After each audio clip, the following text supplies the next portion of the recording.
We are live, gentlemen. We are live. Welcome, Hello. welcome to my podcast. Hello. Thanks for having us. Yeah, thanks for having Of us. course. Appreciate I it. do have a quick intro, which I forgot how long it is, maybe about 40 seconds, and then we can get right into it, guys. Okay. All right.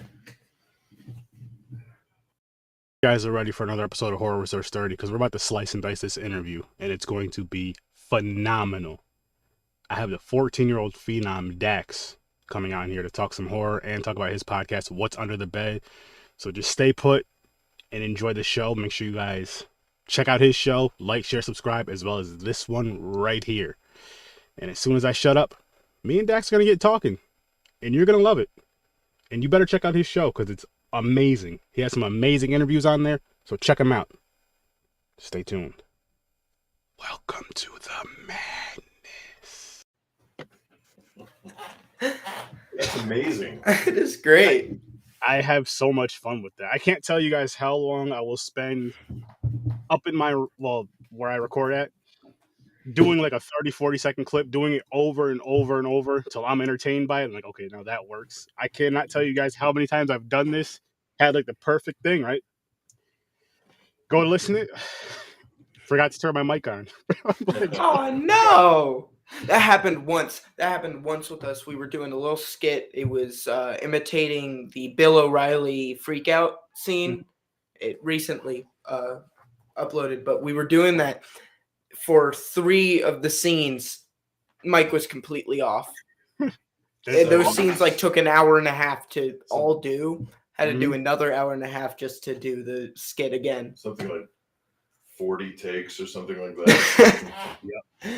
But it's a blast. But man, that intro is wild. We'll have to talk.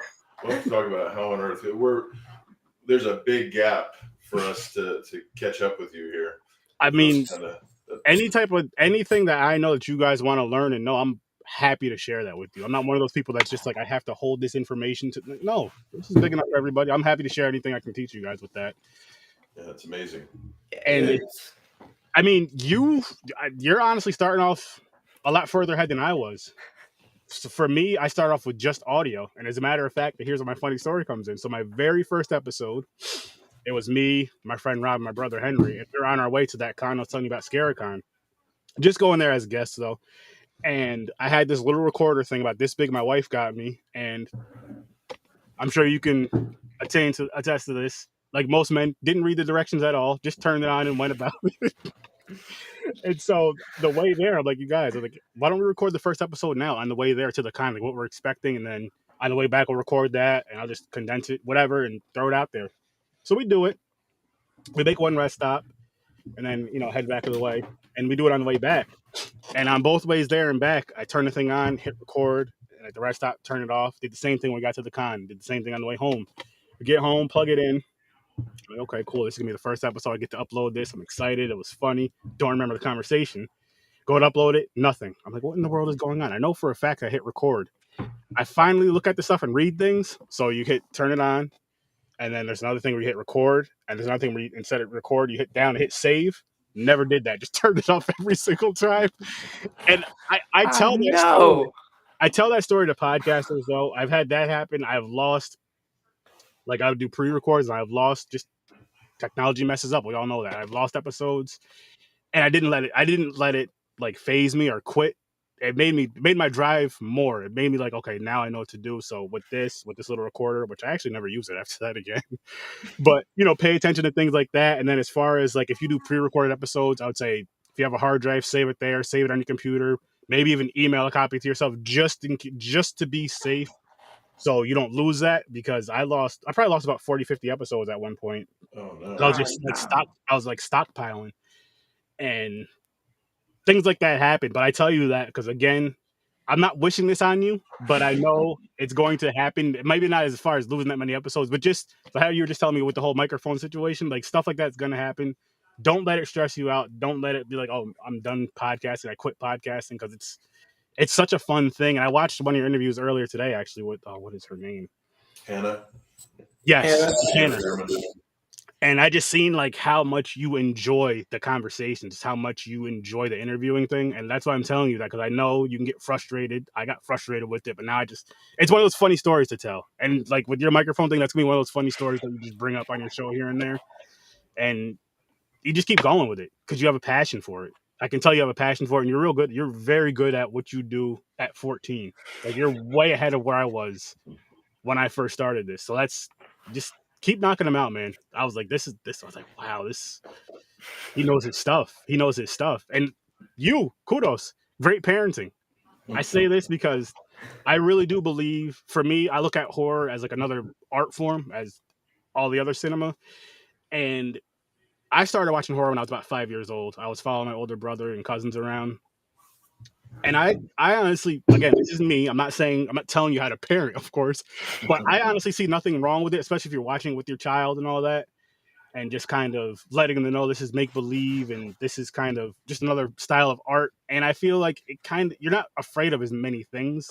For me, I wasn't as afraid of many things, and I'm really enjoying. I love when I see like children, like little kids at cons and kids at cons with their with their friends and families. I'm like, this is awesome. Like I'm sure they were around when I was a kid. I wish I would have known about them, but then again, neither one of my parents are into horror. I actually watched one horror movie with my father, and it was Christine, because we're both car guys. That's the Great, only one. great Love movie. it.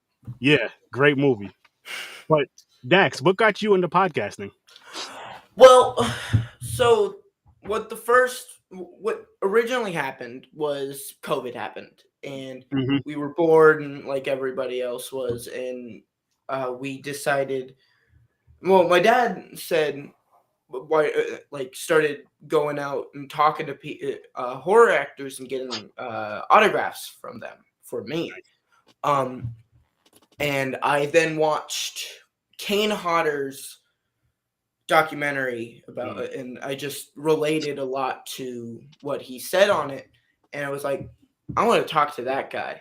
And we got a autograph, but I kind of wanted more.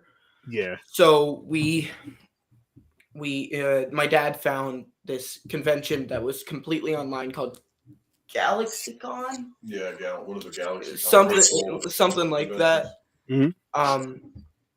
And where they like let you talk to the actors for like 2 minutes, and actors and like just the film people for like 2 minutes.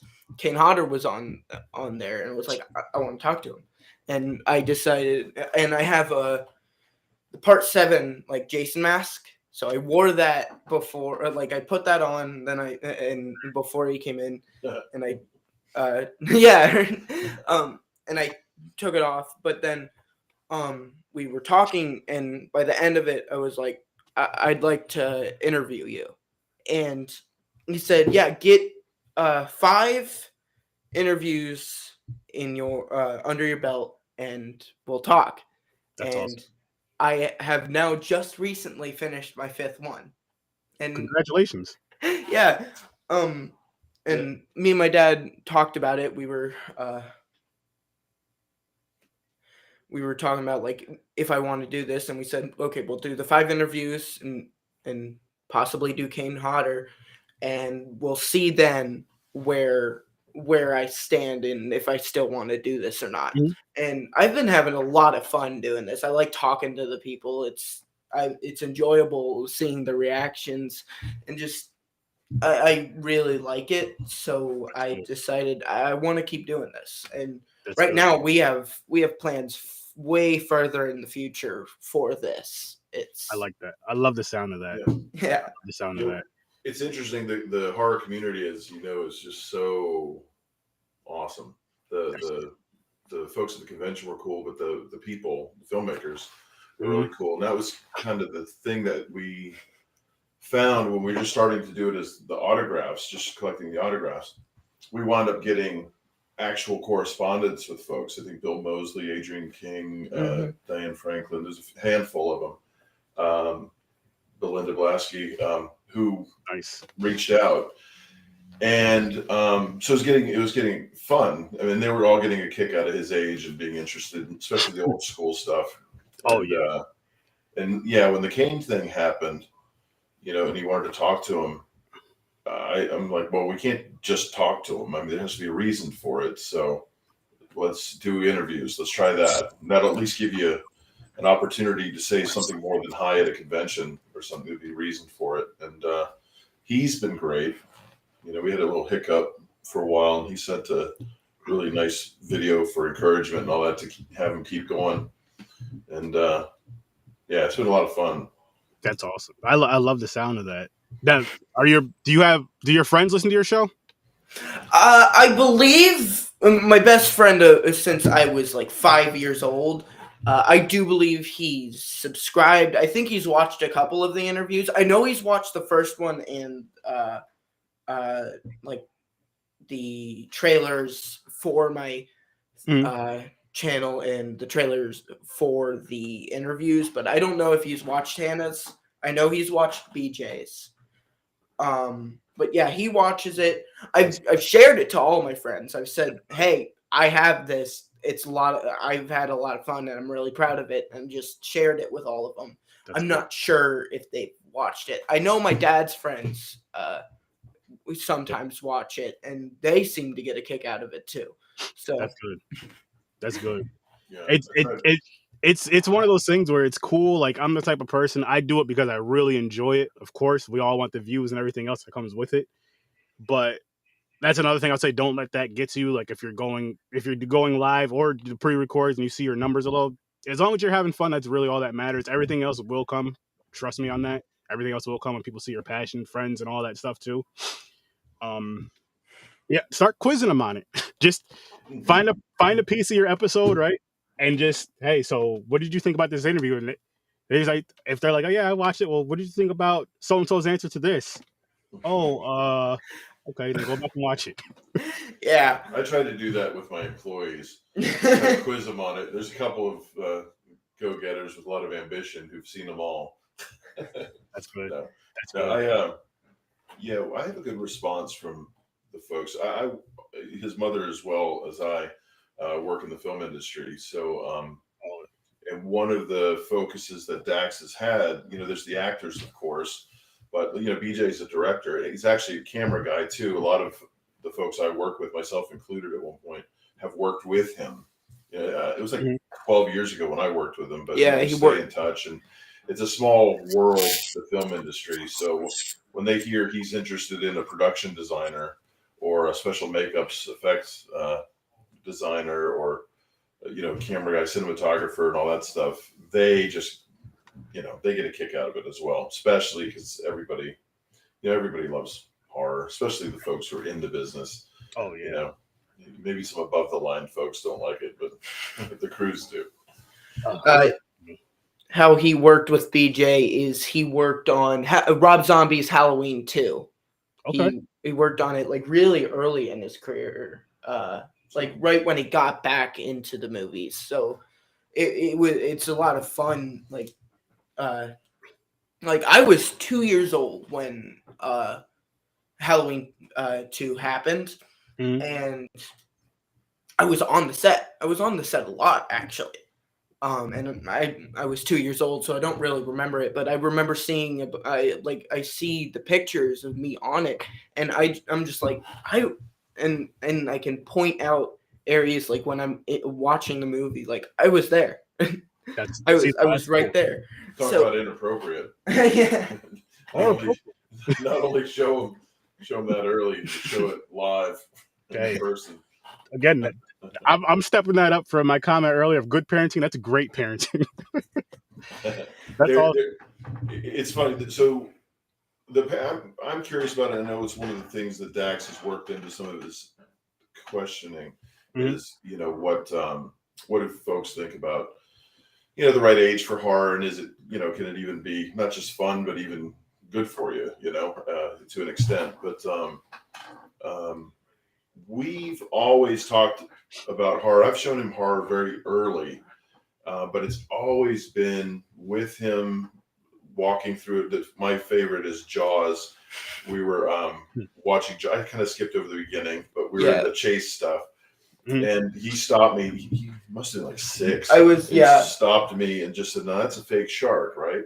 And I was like, oh, so excited. And then we pulled up on the internet, pictures of Bruce, and he got a kick out of the Bruce. But there was a day he's been on every set since he's been alive.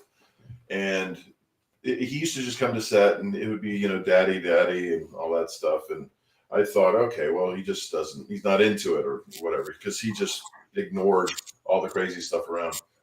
But we were at a stage on this stupid little high school movie I was doing. And we were on a stage, and the location or the set that was built was the apartment above a garage. And, the real one was too difficult and too small to film in. So they built it on stage. Mm. But that was it. It was just a bedroom. And he came in, and I saw it in his eyes. There's a C-stand with a tree branch on it, so that out the window it looks like it's the top of the trees.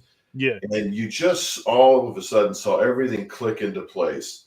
And at that moment is when he realized, oh, you guys are playing pretend. And ever since then, he's been kind of like gung-ho for film and all that stuff. So a lot of the ways to get through some of the more frightening films, if it gets too much, we'll stop, we'll break up the pacing. And while we're just waiting to kind of calm down, start talking about like the techniques the director's using, and Texas Chainsaw is a great Chainsaw. Yeah. Can I possibly? We were on Texas Chainsaw. It was the barbecue, like the sizzling barbecue scene where she's sitting there, the door's wide open. She was just chased, and just the barbecue was sizzling. I was freaking out during the entire thing, and I was just like, pause it, and we started talking about like what Toby was doing, and honestly, I'd never heard of the what he was doing with it, and just when my dad was explaining it, I was astonished by it. It works really well, and Texas Chainsaw is one of my favorite movies now because of how it holds up. It really holds up really well, and it's an old movie, and it's a really it's a masterpiece. It's a masterpiece, but it's an old movie. It's like from the 70s, late 70s or early 70s. Early 70s. So I feel for his mother. His mother, you can tell part of this, but he saw Zombieland with some other. One of my first zombie movies. Saw Zombieland, and it messed him up. And it was funny. His mother's telling me about it. Like, I just showed him Zombieland. I'm like, oh my gosh, you can't do that. Not that one. And she's like, what are you talking about? You show him all these horror movies. And I'm like, oh no, that's too soon. We're already seeing like Exorcist and Texas Chainsaw. Yeah. We hadn't seen Exorcist yet. Maybe not. It was after that was But Exorcist. We'd seen any of the ones that are really traumatic. I mean, I'm with him, and we go through it. And so instinctively, I knew he wasn't ready for Zombieland yet. She thought, oh, I guess he could just watch anything. Man, no, baby steps. He's still worried about me watching Babadook, even though I've been pushing it. I want to see Babadook really badly, and he's like, I'm not sure you're gonna be able to handle it. And I'm like, I want to watch it though. Yeah, but I'm trying not to censor, but I'm there. I get it. But Zombieland, it did mess me up. What the worst part is I'm very much a dog person. I love dogs to death. And I was with my mom's boyfriend's daughter.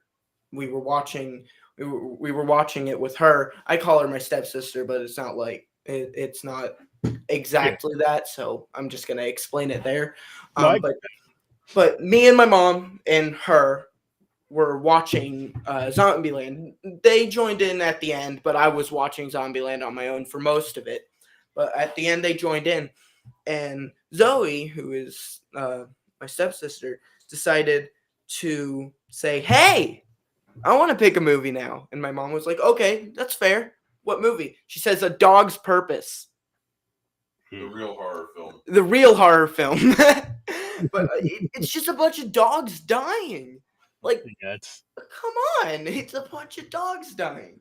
So we watch it, and that entire night, I had this night terror. That was. I'm gonna give you the actual scene because I can remember it because it happens every time.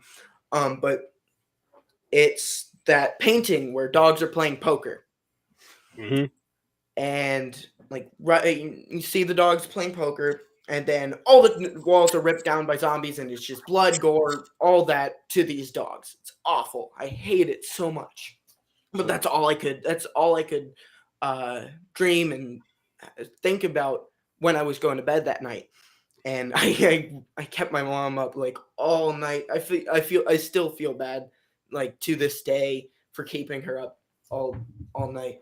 But it's that dream happens every time after I watch a zombie movie. We're trying to work through this. We're getting through the Romero stuff now. Yeah. There you have it. You just scooped it. The horror kid. It's clearly the movies are doing damage. But like Oh, I definitely was Zombieland definitely messed me up, but like that's a serious zombie movie for my first ever zombie movie. Yeah.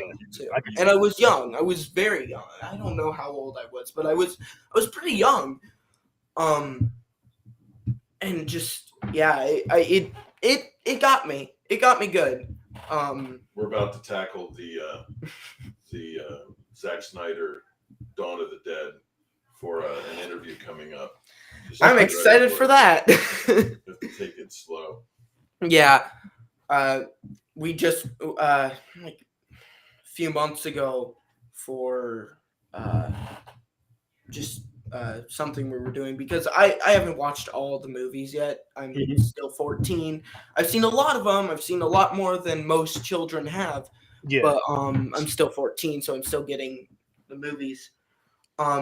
I watched Night of the Living Dead a long time ago. That was all fine with me. But I just recently watched Dawn of the Dead, the original, and we watched like almost the full thing. But then it got late, so I had to go to bed, and we just hadn't finished it. And basically, what happened was I finished Dawn of the Dead at my mom's house without telling my dad that I finished it. And I had the dream. I had that dream again. Oh, and wow. Dawn of the Dead, though it's really good and it's a very historical and it's a very important movie. It's a very important movie for the horror genre. It was not that scary anymore. It didn't hold up on the scariness as much. The effects were amazing. Holy crap! I could go on and on about those effects. So, but it's not historical. It didn't happen. No, I mean historical for the horror genre. The genre. Yeah. I don't mean historical, actually. Let me ask you, what are like we all know the classics, right? Halloween and Friday the 13th and Exorcist and Thing and all the good stuff. Are there any like deep cut early films that I should be showing this kid? I'm like the 80s latchkey kid who watched cable till 4 a.m. and saw all that content filler that HBO and Cinemax and Showtime used to pump out. Mm-hmm. So I was seeing things like like Dawn of the Dead and Life Force and Evil Speak and just kind of weird stuff, Omen and all that. But so I saw a lot of the grindhouse stuff through the cable. Mm-hmm. But I don't know. What are some of those hidden gems that you would recommend? Hidden gems. Oh, it's tough for me because there's like a lot that I haven't. Because for me, growing up, probably similar to you, Dax, is like a lot of the things that I've seen, I would watch because my cousins or my brother was. So that's what I was introduced to. So I'm getting into more stuff now. But there's one movie that I just recently, Intruder. It's called Intruder. It's in a grocery store. Okay. It's a small grocery store. It's actually on Tubi. I'm gonna quickly write that down. And that is one that I just enjoy. Because see, I used to work retail, and just some of the kills in the film alone, I'm just like, wow. Like I've worked with some of these machines. It was called what? Intruder. Intruder. Yep. Intruder. Did Okay, you- now it's written down. Were Have you able shown to- him? Have you shown him Creep Show yet? Oh Yes. yeah. Oh yeah. I've seen both of them. Yeah. They're Funny- both freaking funny- gems. Funny Love story those about that. How you told me about a movie that scared you? I don't know how old I was when I watched the movie, but it was Creep Show 2 and it was The Hitchhiker. Yeah. Oh, that was a scary one. Yeah. I was terrified as a kid. Like I was watching it with my cousins and my brother. I don't remember which one walked me to the bathroom, but one of them walked me to the bathroom. I'll go to the bathroom, come back and finish the movie. But that movie terrified me as a kid. And then watching it like later on in life, I it's hilarious to me. I'm like, what the heck were they even afraid? Like, how is this scary? The effects and stuff were cool, but I think it was one of those things which I do kind of miss is the imagination that children have. Like, even though you know it's make believe, you still have that imagination. And I wish I had that just for when I'm not after the movie. I don't need that. But while I'm watching the movie, I wish I still had kind of that little adrenaline, that fear. Like, I still jump here and there, but not necessarily. More so it's because I'm watching a movie with my wife and she jumps. And I'm sitting here all calm and I'm jumping because she's jumping. But I wish I still had kind of that. That's one thing I do miss about those type of film, or about that childlike innocence, is those things that will give you that little fear. But I don't want the the nightmares and sleeping with the light on. I'm too old for that. I just want the fear during the actual film. But yeah, Intruder, I think you guys would enjoy Intruder. It's all like, it's one of those ones that's shot in one location. Yeah. Oh, those are always. Those always seem to be really good. The The- ones that are shot in one location. If I agree, if they're done right, they have to be. They're done right. They have to be done right. They have to be creative with them, and they were very, very creative with that in their surroundings. And I was just like, yes, and it may make you hungry in some scenes, because again, it's like a little grocery store, and you're going down some aisles, you'll see like cereal, chips. So have a snack. Have a Grab a snack before you watch. But I think that's a definite gem right there. That's a definite gem for me right there. Sounds fun. The one that bent me, like it just ruined me. I was very young, and my brother's girlfriend at the time took her brother and me to go see a double feature of Friday the 13th 1 and 2, which are arguably, I know it kind of changed later on, but those are really good films. Even today, they're great. Friday the 13th is my favorite. It scared me. Which one? Friday the 13th, like just the franchise is one of my favorites. Kane Hodder mostly caused that, but it's a good franchise. Good. I love it. That 1-2 punch of those two scared me so bad that for a year, every time I like come home from school or something like that, I walk in the house, parents not home yet or something like that, I'd go into a room and I'd Oh no, is the phone dead? Hold on. Yep. Technical difficulties. Yeah, didn't we just talk about this? Sure did. Like I said, it happens to the best of us. No, it is not dead. I can finish the story. Finish the story. Yeah, it's just gonna be audio for a second. That's fine. You got it? Yeah, there we go. Sorry about that. Yeah, there we go. But I was just saying, for a whole year, whenever I'd go into a room, I'd have to push the door all the way till it hit the wall, because I was afraid somebody would be hiding behind it or something like that. And it got so routine for me that I just, come on home, go get a snack or something. And there was one day I was going into the bathroom and I pushed the door and it stopped, and my heart just dropped, and I just lost my mind. It took a good half hour or so to creep back in with like a knife from the kitchen and all that. And it was my brothers had their shoes behind the door. That's all it was. But I mean, that movie just really ruined me for a while. I watched Sleepaway Camp like at the end of last year. Mm-hmm. I love that movie. It is good. It works. It's definitely campy. It's a campy movie, but it works. It works. It's a good movie. And I have a funny story about that. So my brother, the one I was talking about earlier, Henry, he introduced me to that film, right? And I'd never seen the film. He was like, just watch. He's like, there's a surprise at the end. So I'm sitting here waiting, and then I see that. I called him up and cussed him out. I was like, I enjoyed the movie and all that, but a surprise is supposed to be something that good and enjoyable. You know what I mean? Like, surprise, here's some money. Surprise, here's your present. Yeah. That was cash prize or strippergram. that would have been a bad one. That would have been a fight. That movie is so weird because there's lots of bad horror movies that we don't know about.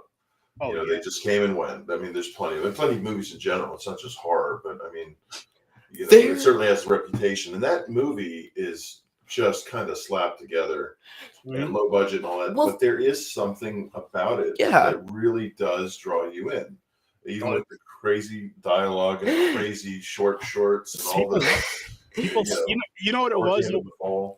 Like, as weird and as crazy as that movie was, there was actually something going on, I guess you can say. So I guess we just all gravitated towards it. And then the ending just kind of, the way it did end, if it didn't end like that, it might not be as big of a cult classic as it is, in my opinion. I could be completely wrong with that.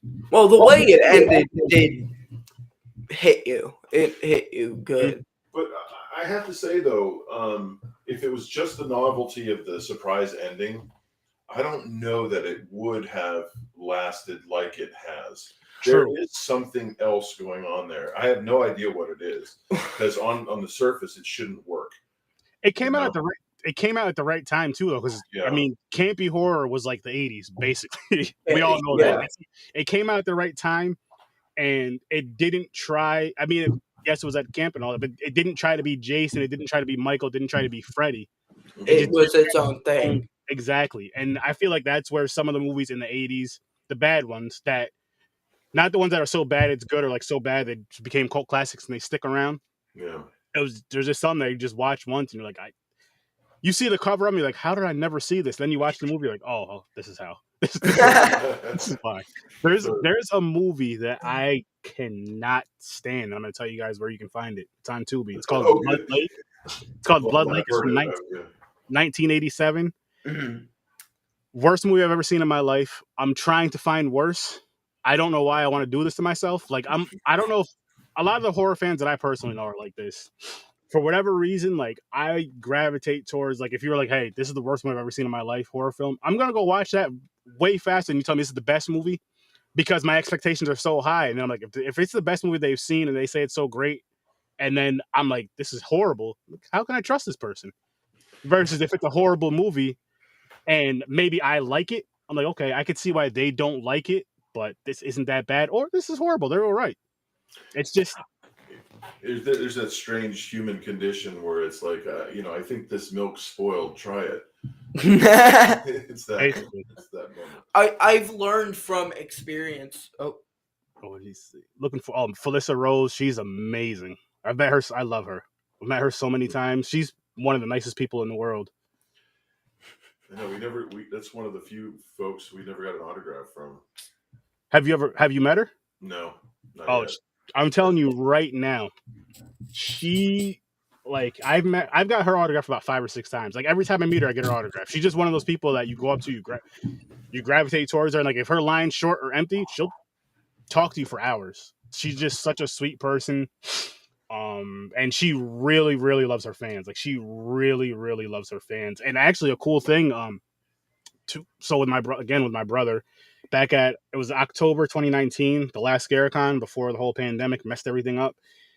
We did a bunch of panels, and he got to do a panel with the Sleepaway Camp cast with her, and he did the Terrifier 2 panel. And in the Terrifier 2 panel is where they announced that Felissa Rose is going to be in Terrifier Part 2, which was awesome. So, oh wow, we just talked with the producer. I think we met.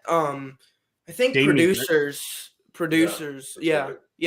Of Terrifier and Terrifier 2. I don't know. It was the cop at the end of the movie. Okay, I know what you're talking about. The two twins. But they're really nice people, and I love Terrifier. Terrifier is really good. I'm not that, like, gore. I like gore. It's fun. It's not like exactly my side. I like specific things, but I like gore. I'm fine with it. I watch gore. The Hatchet franchise is one of my favorites. It's great. Yes, they are. Yeah, them. This is so cool. To set up That's really cool.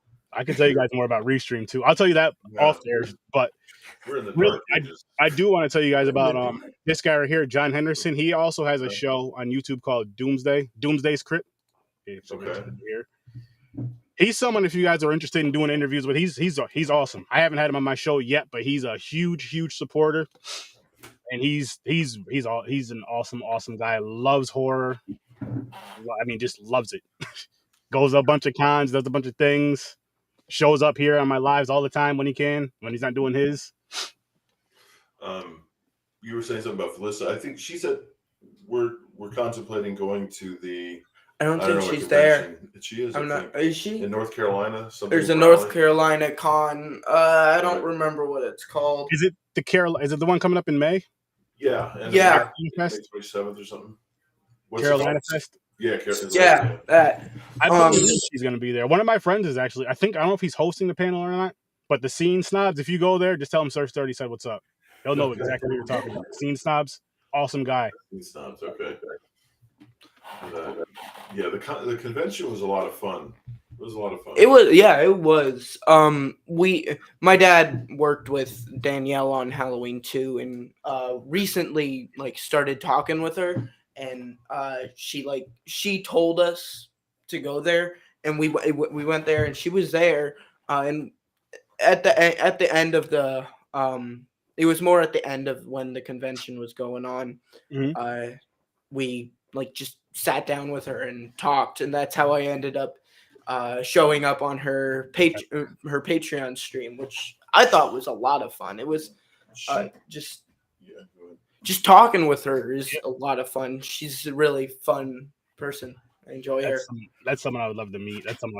And like I was telling you guys earlier with Ken Sagos, so I went to the con. This was a few years ago. It was me and my wife. Oh, actually, this is a really funny story. That's just my brother, right? So growing up, me, Jason Voorhees fan. Friday the 13th is my thing. His was Nightmare on Elm Street. And I forgot when he moved out to Colorado, but about 2 months before he moved out, there was a con that came up around us. Robert Englund was going to be there. And he found it was happening after he was going to already be moved. And we went over there to hang out with him one day, him and his wife one weekend. And she was talking about how he was making his lunch and just slamming things. Just slamming. He was so mad. He was acting like a 12-year-old, which I get, because I did the same thing.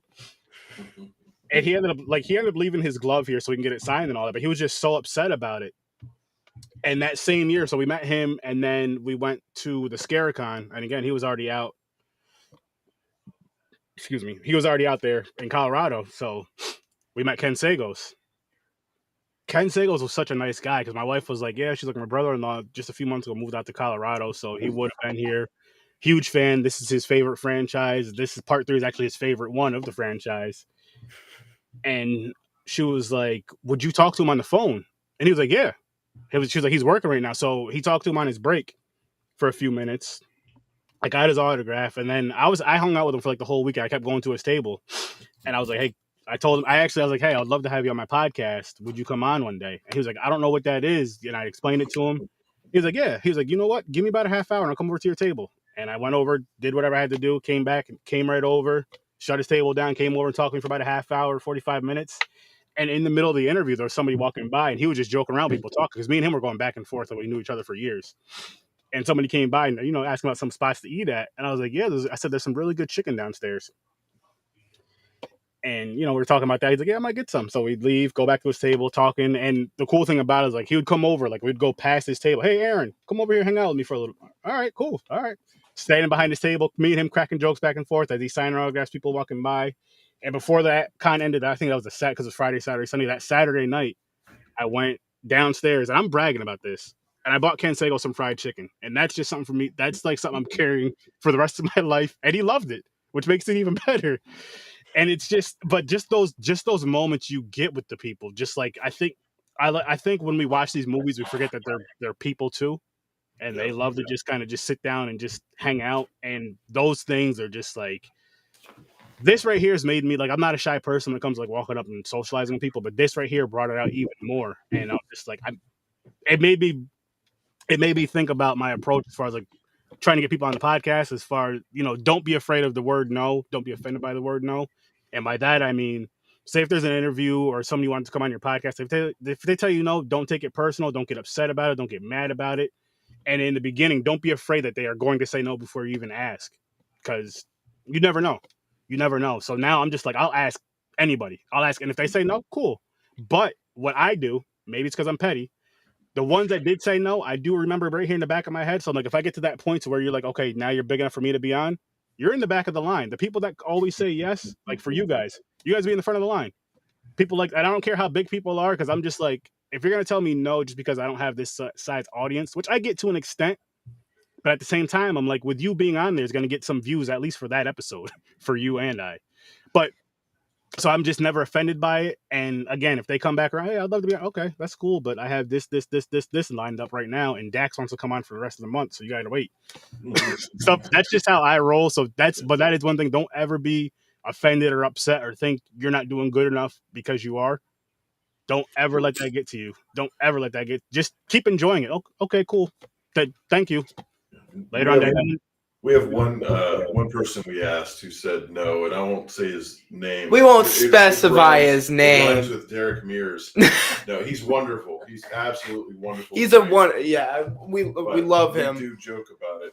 He said, you know, you guys are going to blow up one day, and I'm going to be calling you, and you'd be like, no, you made your choice. See? But he was awesome. But yeah, he's a pretty big name. Mm-hmm. And he was doing a bunch of stuff, and he done do podcasts. I understand that. The press junket that for his stuff was keeping him from doing it. But we had that with BJ McDonald. The first interview he did, he directed Studio 666 with Foo Fighters, and Dax got the interview with him like 2 weeks before, I guess, the movie dropped, and the studio wanted us to wait to release it, to publish it, that's kind of cool when things are so timely that you're having to coordinate with the press and marketing. It was a lot of fun. It's really fun. But Derek Mears, we joke about it because Derek Mears, how he said no is, he said like, me, I would love to join, but product me says no, he can't. He doesn't want to join, and we just joke about that because this isn't a horror guy, but there's this guy on YouTube, Drew Gooden, and he has a videos about like 60s tutorial videos and like commercials from the 60s, and it was a coffee commercial, and it was like, hey, do you like your coffee? And he's like, and she's like, not even on this day, on our anniversary. And he's like, and then she's like, she says something else, and he's like, so we joke. Go check out, what is his name? Drew Gooden. Drew Gooden. There's a shout out. So funny. He's really funny. He's not a horror guy, but he's really funny, and he's really good at being funny. That's good stuff. Those are the two things at that horror convention. Derek Mears said no, and then we had an awkward encounter in the hallway where the guy's enormous. Have you met him? Derek Mears? Not yet. Yeah. He's enormous. Huge dude. And so tall. He popped out from around the corner in the hallway. And it was right after. It was right after he said no, but it was not on purpose. But it was right after he said no, and we were like, "Oh, hey!" And he scared us because he just popped out of the corner. We were like, "Oh, hi, how are you?" He's like, "Ghost around the corner." And then we did something similar. Only we kept popping up everywhere Tom Savini went by accident. Yeah, and we also had an elevator ride with Tom Savini. We saw him at his table 10 times. We saw him in the elevator. We saw him at his breakfast. We were outside his window. No. We were outside his window. We were scratching on the window like in Salem's Lot. It's simple. Simply we were just scratching. It was getting weird. It was starting like to the point where he waved at us when we walked past him on when he was having breakfast. At that same time, I was just telling you guys about from back October 2019, my wife, my brother, and myself, We went back to it because we did the they had like the VIP party thing. My wife went up to bed early. Me and my brother stayed for the rest of the thing, having a few drinks. And all I had that day was cookies, candy, and beer. Breakfast of champions. That No, is the that wasn't even best breakfast. meal. That was in like the evening/night. Best But meal ever. what makes this funny is we go back up to the room, right? Because we're gonna go just watch TV or whatever, watch some horror movies. And Jason Lively is drunk, running down the hallways, knocking at everybody's door. And I was like, me and him stood there like children because my wife was like half asleep. We didn't know she was like kind of awake. Both of us wanted to go out there, but we were like, if we go out there, we didn't say it, but we just kind of looked at each other. Like, if we go out there, we might get yelled at by her. And we don't want that to happen. So we just stayed in the room watching movies and eating candy. I don't know what happened in the hallway, but just stuff like that was hilarious. And what made this thing even funnier. So the next day we wake up, brother wakes up, candy wrappers all over him. I was like, "What the heck? Would you fall asleep with the bag of candy?" He was like, "I got hungry." Wrappers all like he was a 12-year-old. Just it was just it's such a great experience going to those things, and I'm happy that I just found out about a week ago that there's going to be one up like 5-10 minutes from where I live. And Tom Savini is actually one of the people that's going to be there. It's called Fandom Con, and it's the first year. I'm hoping it's going to be an annual thing, but I'm already looking into getting a vendor table, bringing my podcast there, bringing some merch, and just having a good weekend of it. And I'm happy that it's right there because we were going to go to one that's actually 2 weeks after that one, which is about 2 hours away. But of course, you got to pay for hotel stay and all that. And it saved me about $500 at least, if not more, because again, I don't have to pay for a hotel. I don't have to go out to eat if I don't want to, which I'm sure we will a couple times just because we're there.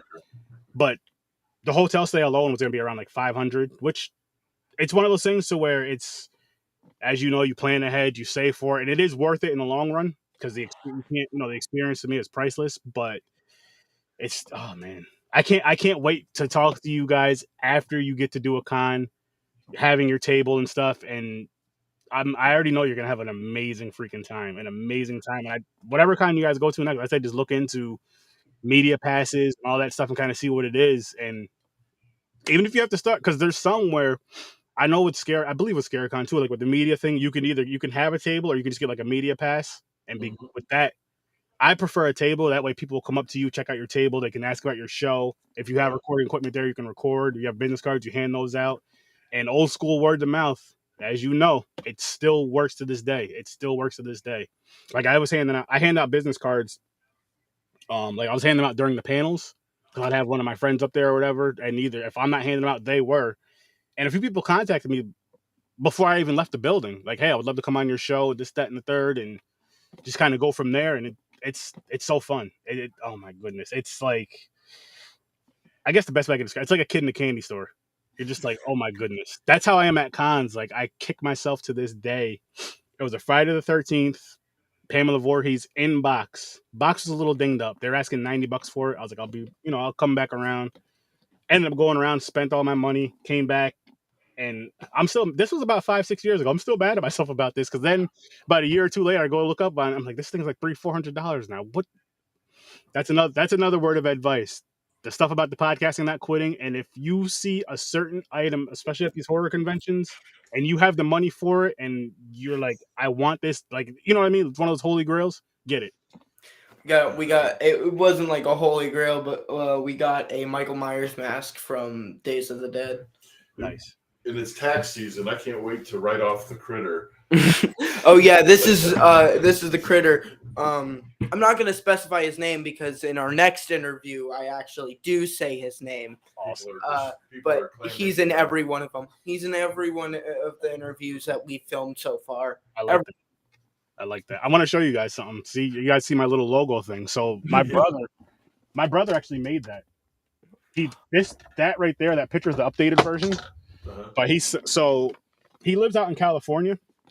And one day he sent me a message on Facebook and he was like, hey, what's your address? I'm going to send you something. And this. Oh, that's cool. So, that's great. I want him to sculpt me another one because he like updated it. He ended up making my logo for me last year, the end of last year, I believe. Because I was just telling him, I was like, I really want to, do more with this. I want to start making merch and all that. And This is probably my favorite piece out of everything that I have. But yeah, he used to work for Disney years ago, doing like drawing, and his wife does stuff with Pixar. I don't know where all this artistic talent came from because it didn't come to me at all. I have another brother that can do like I told you how we're into cars and all that. I have an older brother that can do like body work, paint, draw, just sit there and draw better than I can trace something. I'm just like, what is this? We have the same father. What's going on? What did I get? The art, I guess, art is this podcast. That's why, which I love. Don't get me wrong. Well, the good news is radio's made a big comeback. So who would have thought? Who would have thought, right? But that's amazing. So yeah, that's really cool. Like next level kind of sculpting and stuff. He does that. I believe he teaches classes once in a while too. And I love his artistic style because it's just so different. Like it's like that weird, creepy kind of style, and it's awesome. I'll have to show you guys more. I got to find his page, and I'll show you guys some more stuff. He pays the bills with that stuff, right? Because that's beyond a hobby. I believe he does. Yeah. Oh yeah, he's been doing it for years. Yeah, but like when he sent me that, and then I was like, "Hey, is it cool if I like make this my logo and this, that?" And I just told him everything. He's like, "This is yours. Do whatever you want." And that's what I'm working on now. Is just, I mean, I have a shirt my wife made. It's kind of hard to see because it's like blue. I have another one behind here on my chair, and a hat. Which I mean, do you guys have a logo or? Well, our logo. Okay.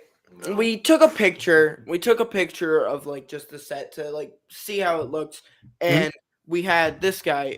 This guy is our creature from the Black Lagoon. He holds up my microphone, but I've had this guy for years now, and he does this little thing. We use that when we're gonna get sued. And well, we have it like this. So we took a picture and then we zoomed in, and we're like, that looks like a good logo. So we put it on the YouTube and the Instagram, and I fell in love with the look of it. It looks good to me. So no, we don't have a logo. But no, we don't have an actual logo. When you do, make merch. I'm telling you, just do shirts and then just be a walking. Like my goal is to have, I'll say, 85-90% of all my shirts having my logo on it. And the reason why I say that is I'm doing this. I want to do something with it. Be a walking billboard for yourself. Yeah. And it's one of those things too, like here and there, not all the time, and I don't wear them enough. Hey, that's a cool shirt. What is this? Oh, this is my podcast. You guys should, check it out. Just be because I'm not saying don't buy other stuff. I'm not saying don't buy any other horror shirts, but I'm thinking I look at it like we wear Reebok, we wear Nike with all their logos and stuff. We're just walking billboards for them. So why not be that same walking billboard for yourself to wear? Hey, that's a cool shirt. Hey, do you guys have any? Yeah, $20 and you can get one. It's I know it's down the road more, but well, you're not wrong. What I was gonna say before we came on, one of the stories, not a great story, but one of the things I was mentioning, this is where I got to do home office stuff sometimes, and I work in the film industry. I'm a location manager, and with COVID and all that stuff, we do a lot of Zooms for production meetings and whatnot. Understandable. And we did a production meeting, and we're kind of waiting for everybody to get on, all the different department heads, and the executive producer. I hear him say, "What's under the bed?" And I'm like, "Oh, we still had the tag on the Zoom." And I was just said, "Oh, I'm sorry, my kid does a little horror podcast. Let me change it." And I changed my name.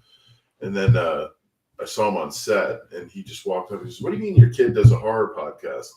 And I explained what we were doing and all that. And he's like, "Man, you got to talk to the Chucky people." And I thought, well, yeah, that'd be great. Do you know them? Do you know the Chucky people? And I didn't ask him. I just thought, yeah, that's a good idea. And I find out later he's the executive producer on Chucky. So that's amazing. But he didn't offer. He just said I should go talk. He just said we should go talk. So, but it's like that, and then one of the other producers heard about it too. So, but to your point, when it's out there, you don't know who's going to see it. And, yeah. I'm working with a guy. I had no idea. What did he do? He wrote that movie Antlers. Have you seen Antlers? I've heard of it. I have not watched it yet. Yeah, apparently, it's really, really, really good, and I really want to watch it. I hope he's not watching. But he wrote the damn thing. Nice. So yeah, so it's and when we were doing the autographs and stuff over the COVID shutdown, whenever we got a new autograph or set of them or something, I'd post them on Facebook, and people just see them or whatever. But finally, some horror movie folks that I know through a friend of a friend or whatever, they started reaching out and all that. And you should talk to this person. You should talk to that person. So, yeah, putting it out there always it does help in ways that you have no idea what's going to happen. That, and then my wife tells me to do this all the time, but I don't always listen. Business cards are great. Like, I have business cards printed up. I just don't always carry them on me. I did have, like, when I first had them, I was handing them out, all that stuff. But I'd say just when you do get some, just always have some in your pocket. You never know. Strike up a conversation. Hey, yeah, I have a podcast. Here, boom, here, check out my business card. We actually do. Only an Instagram, though. Only an Instagram, though. But we actually do have business cards. We got them for the Days of the Dead. I'll tell you what I'll do, too, is send me a good stack like that, and when I go to this con, I'll put them at my table.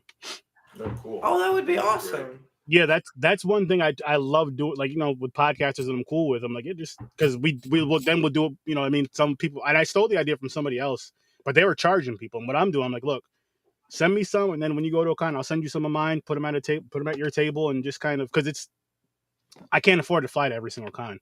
I wish I could be at every single con, but it's not looking.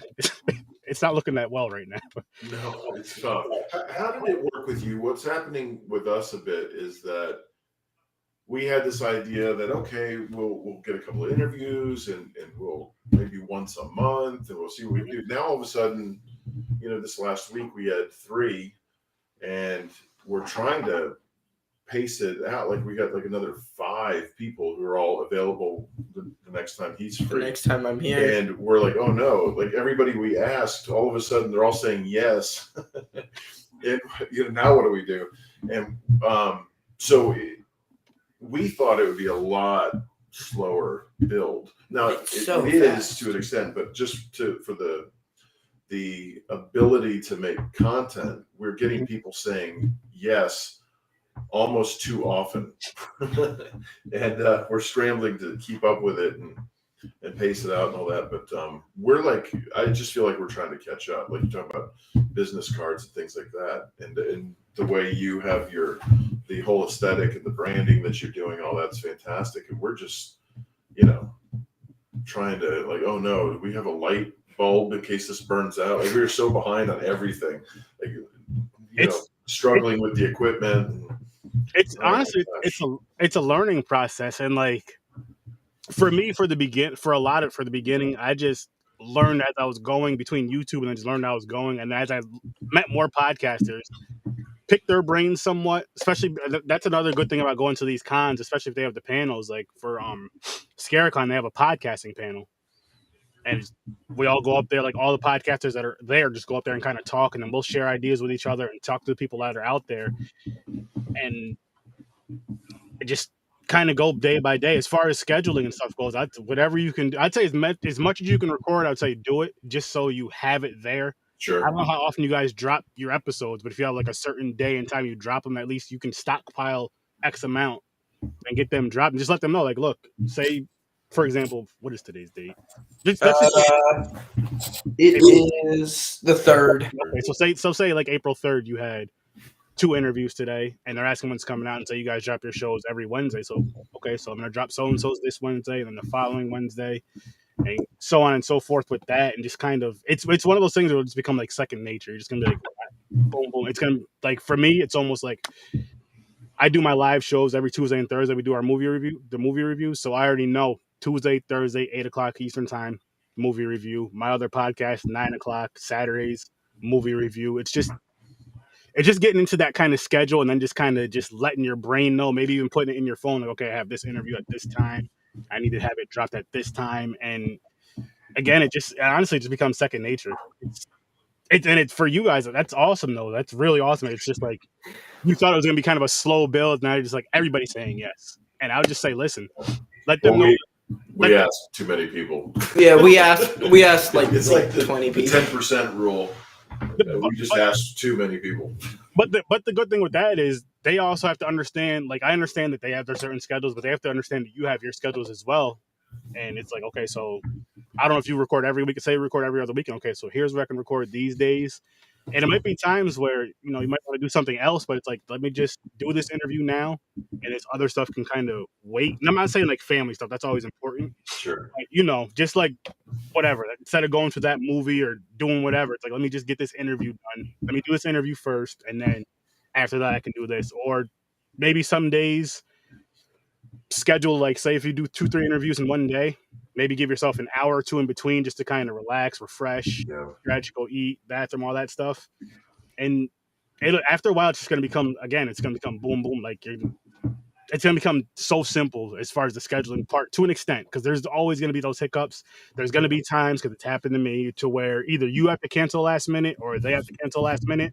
Don't ever take those personal. And I tell people all the time, especially when it comes to family, especially when people are like, hey, sorry, I can't come on. Can we reschedule this? And we always do. And, something my son, whatever. I'm like, listen, you do not have to apologize to me for family things ever, because family's first.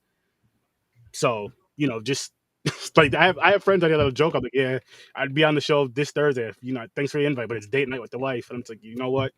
That's probably a smart move because I want you to survive for the next time you come on.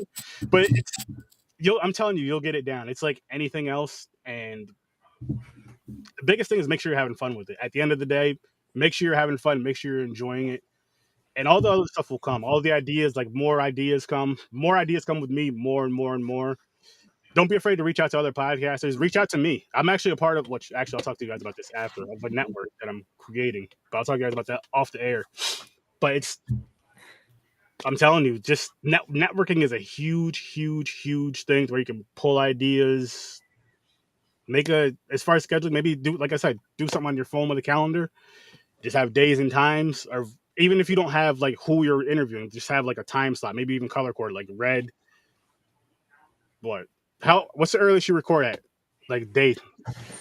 What we can do, like the past 3 weeks I've been on break. I've been on spring break.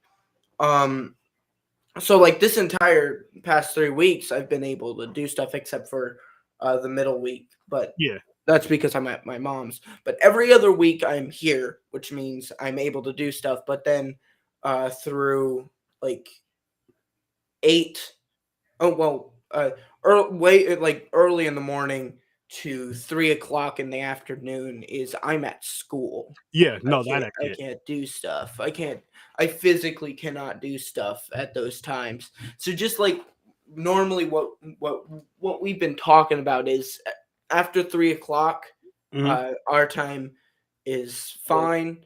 And then the weekends are perfectly fine. We're on East Coast. We're on East Coast. That's actually helped quite a bit. That does help. And I do got to say this, though, because I don't know if you're as bad as I am with this. For me, I set up interviews. I'm like, it's at such and 8 o'clock Eastern time. And to me, I don't know if it's a New York thing or if it's an East Coast thing. Everybody's on Eastern time in my mind. And I know better than that. But it's definitely an East Coast thing because I think everybody's on my time until I'm told, hey, I'm here. I'm like, oh, okay, well, I know what time that is, but like still, oh. Yeah. Like folks in California, every day they're waking up late. Yep. California. But yeah, I would say just schedule them as however you said between about 3 o'clock and then what's your latest? Like probably like 10 or 11. Okay. We had one really pushing it the other night. Yeah. It finally had to get rescheduled. It was a great interview. It was an amazing interview when it happened. Like, all right, it's 11 o'clock at night. Well, no, it was like 1 in the morning. It was 1 in the morning, and we were like, I'm tired. Yeah. I'm not going to be able to be awake. And then the slap happened, and it was all over. Nobody could focus anymore. Yeah, nobody could focus. Then the slap happened. Have you That's funny you said that. But have you ever interviewed anybody overseas? No, not yet. Not yet, no. That right there, because those times you think Cali's bad. Those times overseas, like there's been times where I always schedule those on the weekend, like a Saturday, mainly a Saturday. That way, if I have to be up, say like 1, 2 in the morning, I can nap first. But I try my best to schedule it for like evening, noonish, my time. My time. A lot of times you'll get people that can kind of work in with your schedule, even overseas, because it's kind of like I have to be. I know you have to be awake, but I also have to be awake. So your afternoon is like 3 o'clock in the morning for me. Can we kind of do your evening and maybe my morning at least? That's like the trickiest thing I still haven't got down pat quite yet. I've had a few of those type of interviews, but as far as everything else goes, you just gotta kind of make it work. You'll find your niche, and once you get that, just you'll knock it out, man. You'll knock it out. And I said, just again, have like a time, maybe have a time block for yourself. Like, okay, I want to set up these 3 interviews this Saturday. I need at least an hour to 2 hours in between to kind of refresh and all that. So just you also have to keep in mind is like, okay, these interviews have to be like an hour, which for me sucks. I don't really have a time schedule for mine unless I have shows back to back or whatever. Other than that, because sometimes I'm sure, as you guys probably know, you get into those really good conversations, and it's like, if I had this time, I have to stop this right now, and I'm gonna miss something so amazing. But I'm thirsty or I'm hungry, so that's another thing: is have your beverages, have your snacks, all that stuff. Yes. And we got our water. We got our waters next to us. I always have a water on me. During the Hannah Fearman episode, which which you said you watched. Yep. I was sick. I was sick during that. You did a great job for being sick. Yeah, I had a mug of just hot tea that I was drinking every once in a while because I was not feeling well. I had a really bad cough at that moment, and like I had to stop myself from coughing by drinking. So yeah, and after that I was like, okay, we should have a water here because I've just realized how thirsty I can get. So we always have like a water near me when it's happening. That's good. As for back to the parenting part of it, we prepared for that first interview. He kind of runs through it. He'll do his research and kind of write it up on the screen and all that stuff, so he know what he's saying. You go through it and edit it so it sounds right in case it's clunky. But, this little guy is like the magic of my interviews. But what's and I pushed for him to over prepare in the beginning just to make sure he didn't have something happen that just kind of discouraged the whole thing. But in the first interview with BJ McDonald, we had run through it twice, also to deal with the technical issues, which we had many. We had so many. But when that interview started, and BJ likes to talk, when he was done with his first 2 sets of comments, he had answered the next like 12, 15 questions. And we're all watching in horror to like what's going to happen. And if you ever see that one, he doesn't. You can't see it in my face, but all I'm thinking is, oh God, this is gonna go crazy. What did you say? Oh, he said when it happened, he said he was just thinking, "You're ruining everything." You're ruining everything. But he, in real time, I'm so impressed with him. In real time, he dropped half of the interview questions, reworked another half of them without missing a beat, without That's great. No hiccups, nothing. And when we're done, you can prepare all you want. But thinking on your feet, I mean, that's and I gotta tell you, can't teach that. That was my first ever interview ever. That's like, awesome. Ever. And I did that. That's awesome. That's awesome. You have a gift. See, for me, I'm the complete opposite. Like, as far as the notes and all that, if I do that, I do horrible. My wife is the one who told me this. I didn't listen. But I was doing it for movie reviews at first. Like, I was making like a diet, just trying to be like, and she was like, that's not you. You are better when, again, for the movie reviews, let's say, even for the interviews too. You watch the movie, you go there because she said, you sit down, you have a conversation with people because you're one of those people who you could just bring people in and talk about the subject matter. So that's what you need to do. took me about 2 or 3 episodes before I started listening, but that's how I do it now. So like for me, for interviews, I'll watch their movies and stuff. I don't look up the IMDb. I'm not telling you not to do this. Do whatever works for you is the best. Whatever works for you is what works for you. Don't let anybody ever tell you, oh well, you should do this or you should do that. You have to do what works for you, because you know what works for you and how you're gonna be able to, have these conversations, interviews, and if you do reviews or whatever else.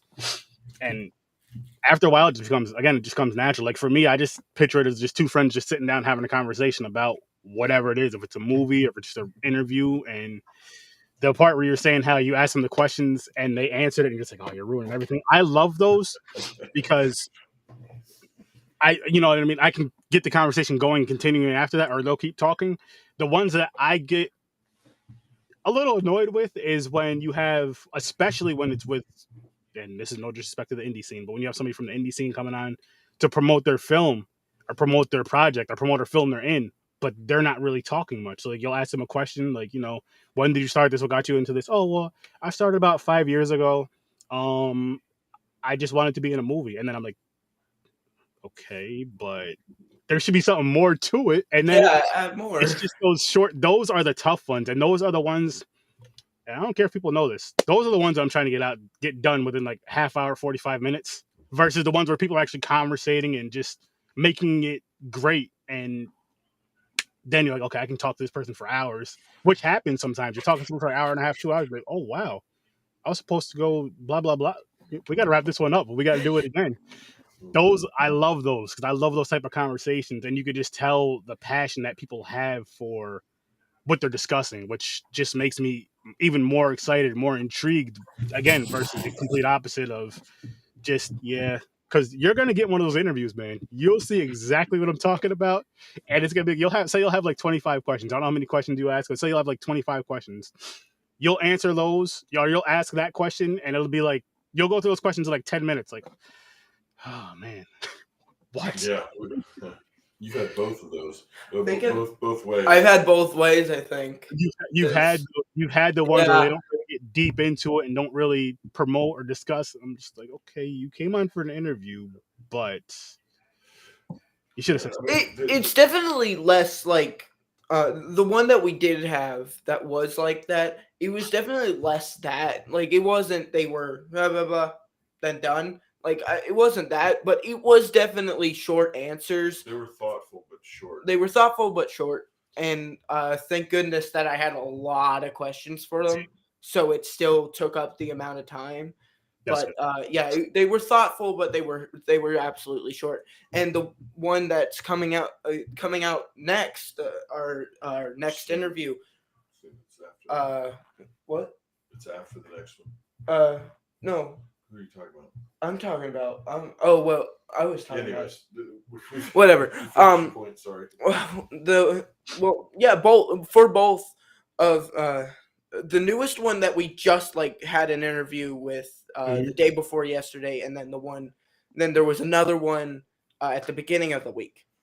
The first one, the one at the beginning of the week, I had to cut out like 20 questions because he talked. He talked. It was amazing, but he talked. Yeah, that's our longest one. That's like an hour and 20 minutes, right? For the amount of time, like not like recorded amount of time, it was like an hour and 10 recorded. Yeah. But we like to stay a little after, just to actually just talk, because there's a way with the interviews is there's a confine there. Then after we go, hey, this is no longer the interview, let's talk. Yep. I just want to like say, hey, I had a lot of fun and that stuff. But with him, he stayed on a little longer. And yeah, it was about like an hour 20 minutes was the amount. And then for the one that's actually coming out next week, it was like an hour 10 long thing. She talks a lot. She talks too, and it's a great. I got all my questions, thank goodness, but she talks a lot too. All in a good way. All in a good way. All in a good way. Everything we're saying is all in a good way. Oh yeah. But Yeah, after I stopped the recording, and it was the hey, we're not doing an interview. We ended up full time, including the interview, 100 minutes to the exact. She kept. She's so great. So She's we have so Alex Esso, who we met at that Days of the Dead convention in Atlanta, is so wonderful, so great, so generous with her time, and that's the one that we have that's going to come out. About to come out. She was in Starry Eyes. Have you seen this movie, Starry Eyes?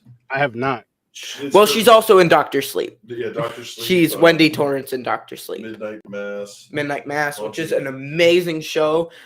Even now, I'm going to plug it. Midnight Mass, watch it. It's so friggin' good.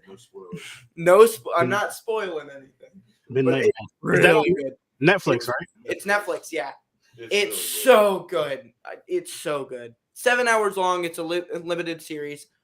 The 7 hours is worth it. It sounds.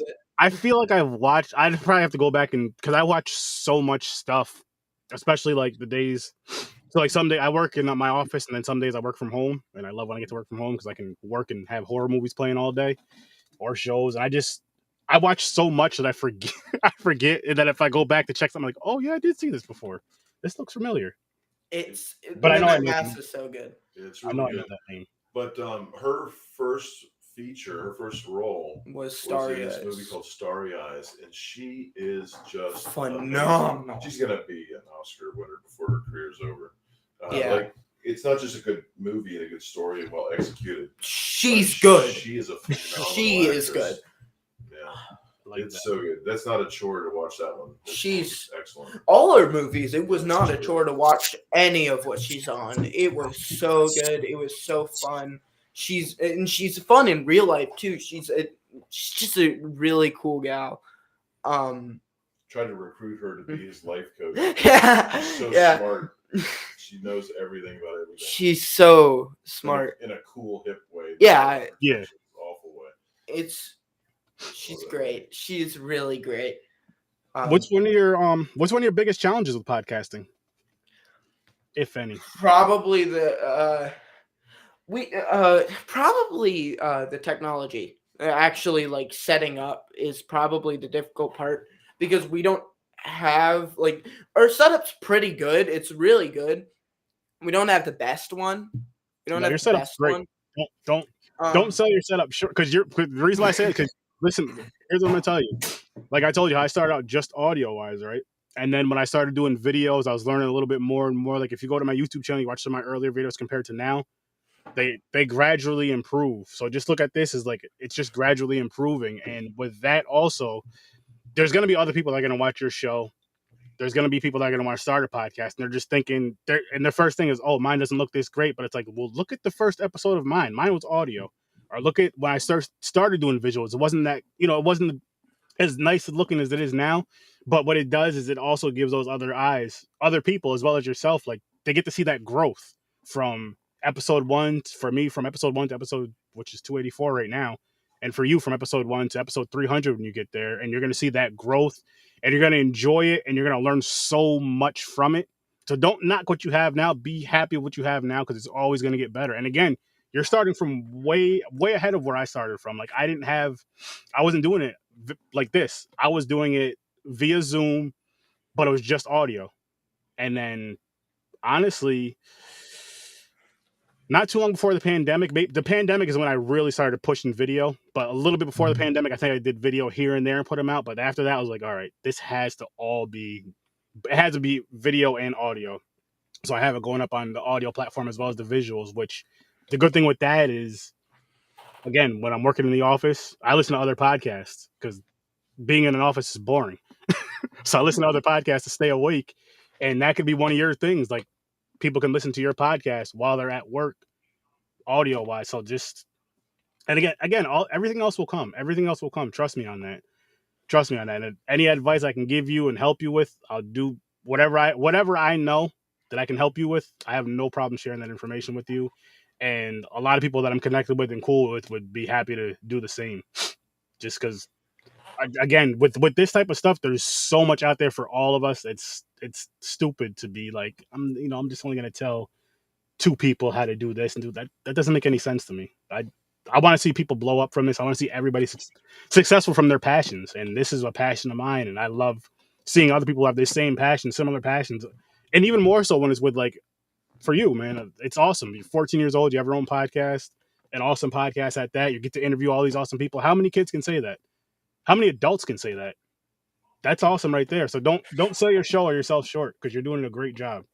Everything else will come once you learn about it more and the finances and you got to buy this and that. That'll come. And just tap your dad. Hey, Dad, I need a green screen. I know. I'm about to say, we thankfully we have a lot of props. We have a lot of posters props and all that, but we're still in the office with the old shades and all that. You're in like some sort of multiverse kind of alternate reality. I'll tell you what I'm going to do for you. I'm going to show you exactly how my setup looks once we're off this live because I'm just in my attic right now. But it's the green screen is what does everything. It hides everything.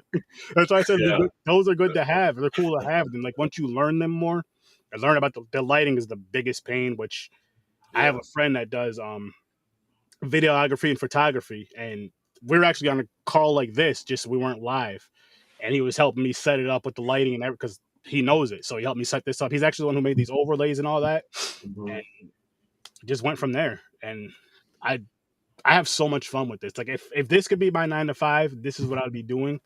Because it's just, I love watching horror movies. I love talking horror. I love doing these interviews. And I love seeing what it brings out in people. Like I realized how much important podcasting was, not just to me, but to others during this pandemic. Because I was still doing my show, and I was actually picking up more because from what was it, that March of 2020 to July of 2020, I was still getting paid, but I work for the state, so they were just like, "Don't come to the office, stay home." Oh, you're gonna tell me twice? Okay, we're still gonna pay you. Okay, this is starting to sound like a dream. Do nothing, get paid. Yes, but I just like. One of my friends, James, we just review movies just about every day. Sometimes we do like 3-4 reviews just because there was nothing else to do. And we did that. And then I'd also do interviews. And on quite a few of my interviews, people were like, "Thank you so much for still doing the show and like doing these interviews." Because for that time being, it's a getaway from the reality of, with the whole pandemic. This was especially during the beginning, nobody knew what was going on. So it's that escape from reality. So I'm just like, wow, this is really more important to me. Like it's more important than us just talking horror. Like it really does help people get through the day. Even, that hour, 2 hours, however long your episode is, they get that escape. And that's rewarding to me. Like I'm just here talking, having fun. These same conversations I'll be having with my friends and people who are into horror. If we met up at a con, if we were all out, going out to eat, hanging out or whatever, we'd have these same conversations. But now it's like you get to share it with the world. And for that little bit of time, somebody could be going through a rough day, and they may turn on your show. Hey, this is a great interview. This is a funny podcast, whatever the case may be. And that's something you should also keep in the back of your mind. Like if you're feeling down about your show or whatever, just think of, but this can be like, I know I'm feeling mad because I only have say like 6 views, but those 6 views out of those 6 people, one of those people could have been going through something horrible in their mind. And they listened to this and it just kind of snapped them out of it. Even if it was just for that time being, it just snapped them out of it. It's, I love it. Yeah. The parenting part in me, we talked about this too at one point, which is if nobody ever sees it, being able to, the skills are still there. Yeah, that you gain from this, will serve him. It's too late for me, but it'll serve him for the rest of his life. Definitely. It's broadcasting, public speaking, it's the research. And I'm getting to the age where I'm like planning what I want to do for like college. I'm getting to that age. It's weird to say that too, because I remember being like 6 years old and be like, I can't wait till I'm in high school. And now I'm in high school. How do you like it? It's fun. At the moment, I was born in September, so I'm not like fully yet into high school. I'm just about to get in there. Like I'm right on the cusp of being in high school, and like I go to a school that's like both middle school and high school, so I hang out with a lot of high schoolers. But He's a Montessori kid. Yeah, I'm a Montessori, but setup. so far it's been really fun. But I'm getting to that age where I have to plan out. I'm starting to plan out my college, and at the moment, I'm my entire family are movie people. My grandmother, who's in the over there, she was in Miami Vice. She worked in Miami Vice and Flight of the Navigator, and she was in pretty big things. Mhm. And my dad, he works in the movies. My mom, she works in the movies. Just my family, they work in the movies, and I kind of want to follow in those footsteps. And this podcast definitely my podcast really is helping me get the connections I need to be able to live through that, like live that. That's awesome. To live through that dream. I'd love to work in the movies. I mean, movies have been my life. Literally, have been my life. So this is your thing, then. This is like this is definitely your thing, and I say just do whatever you can with it. Again, keep enjoying it. That's the most important thing. Don't ever give up on it either, man. Don't ever give up on it, because this will be one of those things where you're doing your podcast right now at 14. Say 10, 15 years down the line, you're still doing your same podcast. Keep the name, keep everything. You'll just see how much you've grown, see how many interviews you've had, and still, still work with the film and all that. But just because I feel like podcasting is something that, like, I know you're saying radios came back, but podcasting is something that everybody wants to get their toe into, but everybody can't do it. Everybody can't do it. And I'm not saying that it's super hard to do, but it's just like, again, going back to the views and all that stuff. I remember being on a panel to where the crowd was asking us questions, and they were asking us, what was it? Do you make good money podcasting? And we just laughed, like, no. No, not at all. And I told the thing I told them, though, I was like, listen, I said, it's not that it's impossible. You can make money. It takes a lot of hard work and all this other stuff. I said, if you're going into podcasting to make money, or if you're going into podcasting because you want, 10,000 views, I'm not saying you don't want those, because we all want those. But if those are your only reasons, and you're everybody wants that, but it shouldn't be your only. Exactly. If your number one reason for starting a podcast isn't having fun and just discussing whatever it is you enjoy discussing, or to be famous. Like, to be famous, you can't have that as your only goal. That is just, I want to be famous. Like, exactly, because it sounds like a little kid. What'll happen is with that stuff, though, what'll happen is people, because what it is people a lot of times they see podcasting and they see the big names, like a Joe Rogan, for example. They see those big name people doing them and already successful in another avenue, and then they just come over to podcasting, which brings their crowd to that, and all the ads and stuff they get. So they see that. They don't see someone like us that's starting a podcast because we just enjoy it, we love it. Not saying those people don't, the Joe Rogans and all that, but it's like that's not, you got to work at that. That shouldn't, your goal should be to just have fun, enjoy it, and the rest will come. Eventually, the rest will come. I'm not saying you'll be rich and famous from it, but the rest will come. The views will at least come. The numbers will come. And that's what I told them. I said, if you're starting a podcast for that, I said, you'll probably last maybe 10 episodes. You're going to quit because you're going to see your numbers are low. I said, if you're going to start a podcast because of that reason, don't do it. Don't do it. Don't waste your time. You're going to be mad. You're going to be upset. And then the next question people would ask is like about equipment. I said, whatever you have, if you have this, you can start a podcast with your cell phone. Yeah, you can have a cell phone. Well, cell phone. Just to have a little recorder, anything. This is what you have.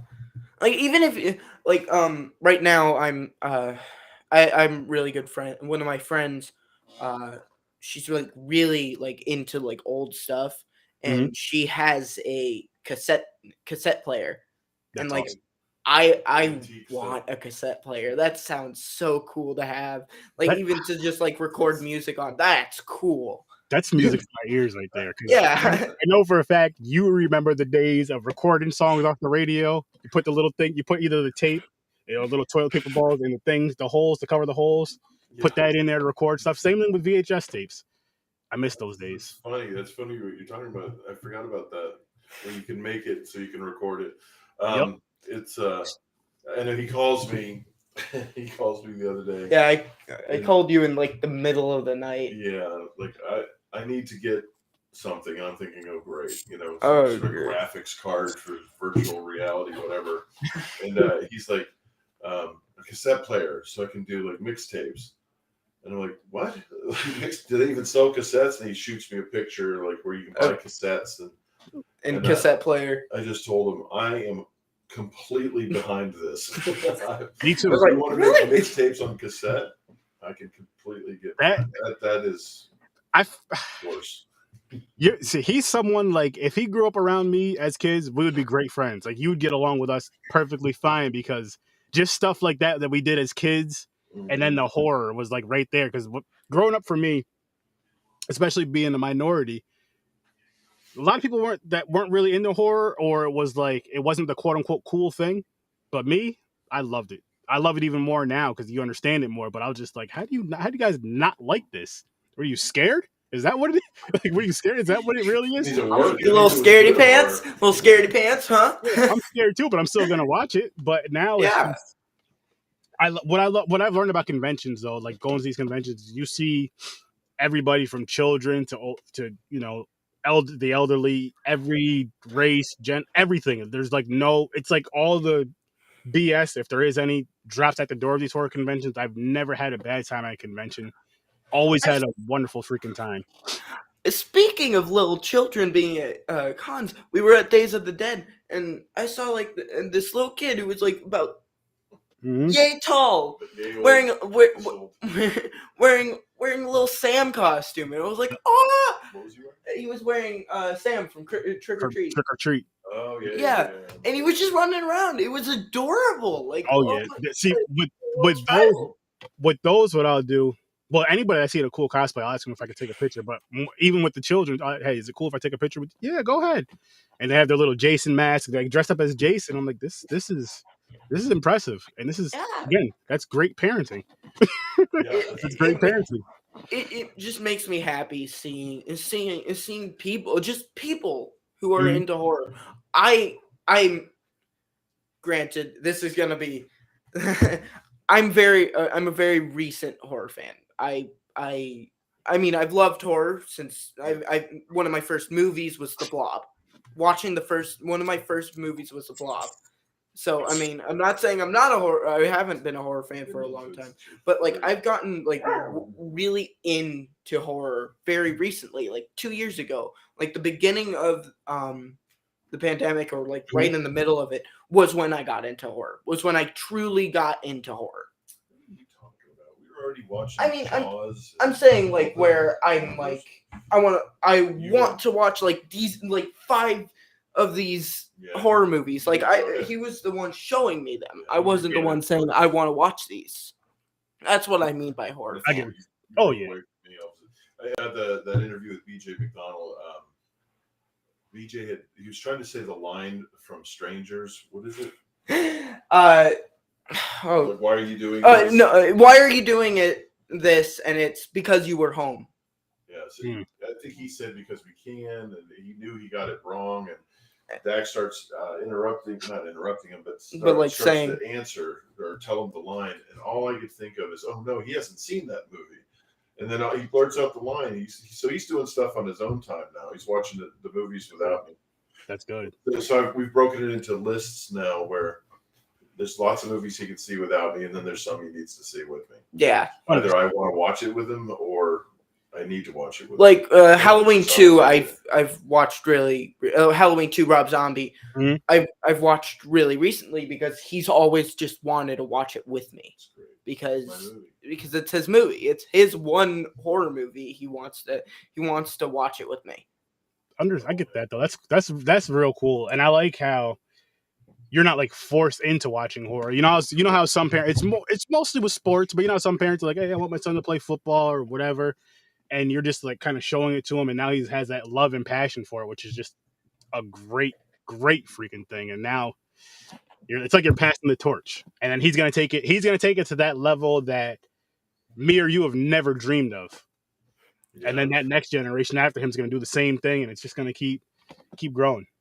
It is fun. It's like, so Scream. You got into Scream. I got into Scream, and of course it's Wes Craven, and so being kind of lifelong, I wouldn't say I was you know, my family was in the film industry, and I wanted to do it, so I just started watching everything. Mhm. So I've watched everything, and a lot of horror movies to boot. And I just like fun, good, entertaining movies. Period. I never thought I was a horror fan either, but when we started getting into this, just realizing I've seen everything. Like, so he got into Scream, and just being able to say, well, you think that's cool? Let me show you Nightmare on Elm Street. Although you knew that one, but I knew what Nightmare on Elm Street was. I never watched it though Or before Hills you Have showed me. Eyes, and Last House on the Left. We're waiting. We're on that. waiting on that one. Same with Amityville Horror 2. No, yeah, that one we got. I think we could do it. I think we could. You think we could? I love that. Okay. He's in love with that movie. But we watched The Thing. We have it in the background. The Thing is a masterpiece. But The Thing's a masterpiece. The Thing's great. We love The Thing. And what I'm really loving about this is because there's some kids you put on like a 80s style movie, whatever genre it is, and they're just no, I'm not watching this. Yeah, because a good, really good movie, and then you got you over here, and you're just like, I love all these old. I'm like, oh, this is music to my ears. Well, here's the idea of most children now: new, good, old, bad. That is simplest way you can say it. That's the kid's mindset. That's why actually there's this horror YouTuber, one of the biggest horror centered YouTuber, Dead Meat. James A. Janice from Dead Meat. He did the Final Destination franchise, and it was like the biggest thing, and a lot of the older ones barely got any views because though they shouldn't be. A lot of his viewers are children. I mean, though it shouldn't be, because there's a lot of things that shouldn't be shown to children, like the graphic blood and gore in those horror movies. Yeah. Still, children watch it, but with Final Destination, it's a very new franchise. It's very new. It's very new. No, it's most recent one is like 2010s. No, that's right. I don't know. Yeah, it's a very new series, but like young children think new good, old bad. That's why also remakes really hit the spot for children too, because remakes are new good, old bad, and it's just I mean, remakes are fine. I love remakes. I tend to like the originals more. Did you see what he did a little covertly there, by the way? He put out the word to YouTube that Dead Meat needs to be demonetized because he's showing. No, hey, no.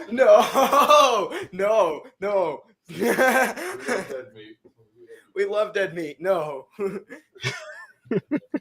That's cool though, and for me, I do enjoy remakes myself. Like I know some people can't stand them. They're just like, I'm not gonna watch I'm gonna watch it because it's more horror. If I like it, cool. If I don't, I just won't watch it again. I just won't watch it again unless I have to review it. So like for my show, for movie reviews, I have these wheels, and spin the wheel. Whatever movie picks, we got to review it. That just takes the whole guessing game out of it, and that takes the whole. I mean, it makes it easier for one, and then. Like, we didn't just put great movies on there. Like, we put movies we've never seen. We put movies that we knew were bad and requested movies from people. Like, give us X amount of good, X amount of bad. Just so we're not just watching all the good movies. That gets, as good as they are, that gets kind of boring. And then you're not really expanding too. I mean, yes, you're expanding, but you're not expanding too much if you're just watching, like, all the things that people think are good. Because after a while, I'm not going to say everything, but after a while, there's, like, a big chunk where just, like, everybody at least likes it. And then there's those one, but I want to watch those films just because I feel like they're important to be in that conversation of when you're at a con. Hey, have you ever seen such and such? Like, I love when you go to. I'll tell you one of mine. That my favorite horror comedy. This one, you might want to watch first before you let Dax see it. I don't know if you've seen it, but it's called Thanksgilling. It's about a killer turkey. I've seen it already. Oh, all right. I've seen both it and its sequel. 1 and 3. Yes, I review those movies well, I just started reviewing 3, but I review part 1 that Tuesday before Thanksgiving every single year because I love it that much. That's like my holiday. That's probably my favorite holiday movie, which is weird, but that's besides the point. It's a movie. It Both is. of them are absolutely movies. But the cool thing with that though is that same con that I met Robert Englund at. I met my friend's name is Matt, which You and Your Horror Movies, awesome YouTube channel. I met him there at that con, just waiting in line. I was waiting in line with my wife. I was helping my friend with his table, but I was waiting downstairs because my wife was getting a pass and coming up and all this other stuff. And random conversation like, "Hey man, have you ever seen Thanksgiving?" From then on, we've been friends. It's been like 5, 6 years. And I like those type of movies like that, like the one that a lot of people don't know about, just because the conversations it brings versus like don't get me wrong, Nightmare on Elm Street brings great conversations too, but it's cool when you get those movies that are out of the box, or when someone suggests you a movie that you've never heard of, and you're like, okay, I've never heard of this, and these people that I hang out with, they've never heard of this. I have to watch it, good or bad. But again, I feel like all those movies are good in the conversation. Love them or hate them, because it's like at the very least they created it, and it can spark some sort of conversation. The movie Blood Lake, I talk about that movie a lot because I cannot stand it. But there's there's a handful of people that actually do like it. I question their judgment, but hey, it's one of those things where you can make fun jokes with. Like I'm going to tell you guys my challenge. I have an open challenge still, to where if somebody can find a worse horror movie than Blood Lake, to where come on the episode with us, and if we review it and I give it a worse rating, or at least if we give it a worse rating than Blood Lake, which I gave Blood Lake a -10. That's what movie made me start giving negative ratings on my show. So -11. We're trying to get a -11. I would say even a -10, but it just has to be worse than Blood Lake. And if I agree with that, whoever wins the challenge, that will be the new challenge movie, and that person's gonna win a shirt and a mug with my logo. It's tough. I accept your challenge. I like that. But here's the thing: you have to watch Blood Lake first. You have to watch Blood Lake first. Okay, I will. And what was funny about this is I had someone come on here. A friend of mine came on here. His name is Sean. Shout out to you, Sean. He was like, I have easily. He didn't see Blood Lake. He's like, I easily have 4 movies. Easily. He watched Blood Lake. He was like, I apologize. He was like, I don't know what I just watched. But again, and the cool, fun thing about this is like, yes, I know I'm talking trash about a movie, whatever, but it's getting eyes on it, because it's like, okay, I can win a shirt, I can win a mug, and just getting eyes on it for, again, that weird reason that us horror fans have of, you said this movie was terrible, I gotta see it, and then possibly winning something. So there's two things. So you're welcome, Blood Lake. You're welcome, Blood Lake. Now you're getting content. I was gonna say, I actually won. This is funny. So that same podcast I was telling you guys about, that's gonna be at that Carolina Fest, Scene Snobs. Yeah. He has one of his shows that he does is he'll have 2 people come on, or 2 different podcasts come on, say like us 2, for example. You pick a movie, I pick a movie. We do not discuss it with each other or with him until the episode, and you have to convince him to watch the movie. I convinced him to watch a bad movie, and I was being honest about it. And the movie that I was going up against was Phantasm. And I was completely honest about it. And he was like, I don't know how you did this. He was like, you're the first person that came out here with a horrible movie that you hated. It convinced me to watch it. He was like, I don't know how you did that, but I like it. And I was like, when I was thinking about it, I was like, I got to be different. And if I had to suffer through this movie, somebody else has to. And I actually did it twice. Watched it twice, reviewed it twice. Oh, wow. I have a question just about some of the rules. So it has to be a bad horror movie. Mm-hmm. Now, can it be horror adjacent? In other words, I have a movie that I think is one of the worst films ever, and it was called Ghost Fever. Now, Ghost, this is why I'm saying horror adjacent. It was supposed to be a comedy, but it starred Sherman Helmsley. So he's the lead in it, right? Jefferson. And I walked out. This is in the 80s. And I walked out at the scene where the mummy starts breakdancing, just to give you an idea of how the mummy starts breakdancing. The mummy started breakdancing is when I left the theater. I want to see that. So, If it has the horror element, I guess I can. Yeah, that can make it. Like that would count. It's certainly this Yeah. is more like a Saturday the 14th kind of movie, but not on purpose. You know, they were giving it their all to be funny, and it just good. Didn't work.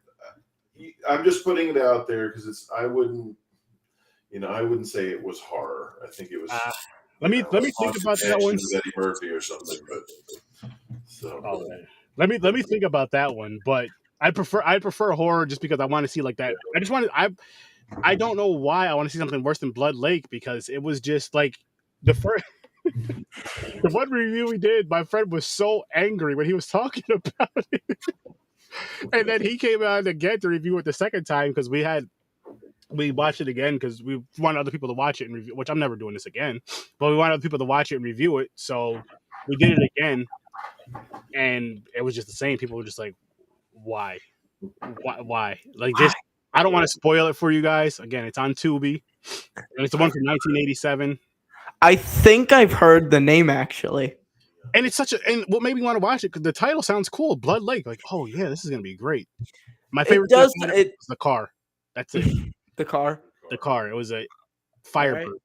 That's all I liked about the movie. Isn't there a horror movie about the tire? What about that one? Oh, Rubber. I love that movie. I've heard of that movie. I've heard of that movie many times. Yeah, see, that's one of those movies that's so ridiculous, it's hilarious, and you're just like, yeah, this for some weird reason it worked for me. It just it's one of those. But Blood Lake was one I think I was so bothered by. I don't know what it was, but it's one of those movies that's not purposely trying to be bad. Mm-hmm. It's just bad. Yeah. You could argue bad's an understatement. Bad's an understatement. Well, I'm trying to come up with some challenges to it. So I actually there's too many people who liked it. It was on purpose. Mm-hmm. Yeah. But really quickly, I actually kind of like this movie, but it's very, very, very, very, very campy. It's a Thanksgiving movie. It's actually kind of close to Blood Lake. It's called Blood Rage. That's good. It's called Blood Rage. Yes, that is good. I like that movie. And I'm telling you right now, it's ridiculous, but I love it. It's nowhere near Blood Lake, because once you see this, you're just gonna be like, oh man, I don't even know if I want to talk to this guy again. I was like saying the name. The name's pretty. Oh close. Yeah. Like, Blood Rage, Lake. It's like you could confuse it. Mm-hmm. I make the joke with Blood Lake. I'm like, listen, parents, if your children are acting up, don't take the games away. Just make them sit in the room and watch Blood Lake over and over and over on repeat. They'll shape up. Their grades will go up, all that. So if Blood Lake is that bad and if Dax starts acting up, go in the room and watch Blood Lake, son. Oh, no! Again. Oh, this was a fun interview, guys. This was a good time. I had a lot of fun, yeah. And listen, man, keep doing what you're doing. Keep doing what you're doing. Everything will come a lot easier for you. As you do it more, everything's gonna come so much easier. You're gonna be like, wow, this was like this, like a snap of the finger. It's gonna become second nature. There's gonna be some bumps in the road. There's gonna be technical difficulties, as we all know, all that stuff. But don't let any of that discourage you. Just keep doing it. Keep driving. I can tell you have a passion for it. And there's nothing wrong if you have to take a little break. If you have to take a weekend or 2 weeks off and you feel mentally, go ahead and do that. And I don't know what kids do nowadays. Go jump or. I don't know what they do now, man. Hit rocks with sticks. Yeah, they just get on their computers more. Whatever it is, where you need to, if you feel like you need that little bit of a break, there's nothing wrong with taking that little bit of a mental break from the podcasting thing. I've done it, and you come back refreshed, fresh ideas. And if you don't feel like you're burned out from it, keep knocking it out, man, because you're doing an amazing job. I want to watch more of your interviews. I also say, which we can talk about this off air actually, because I got some ideas for you. But yeah, speaking of watching our interview show, I'm gonna shamelessly plug. April 9th is our next interview. Sorry about our dog. You're fine. He's not normally doing this, but no, he's our werewolf. He's our werewolf. Sorry.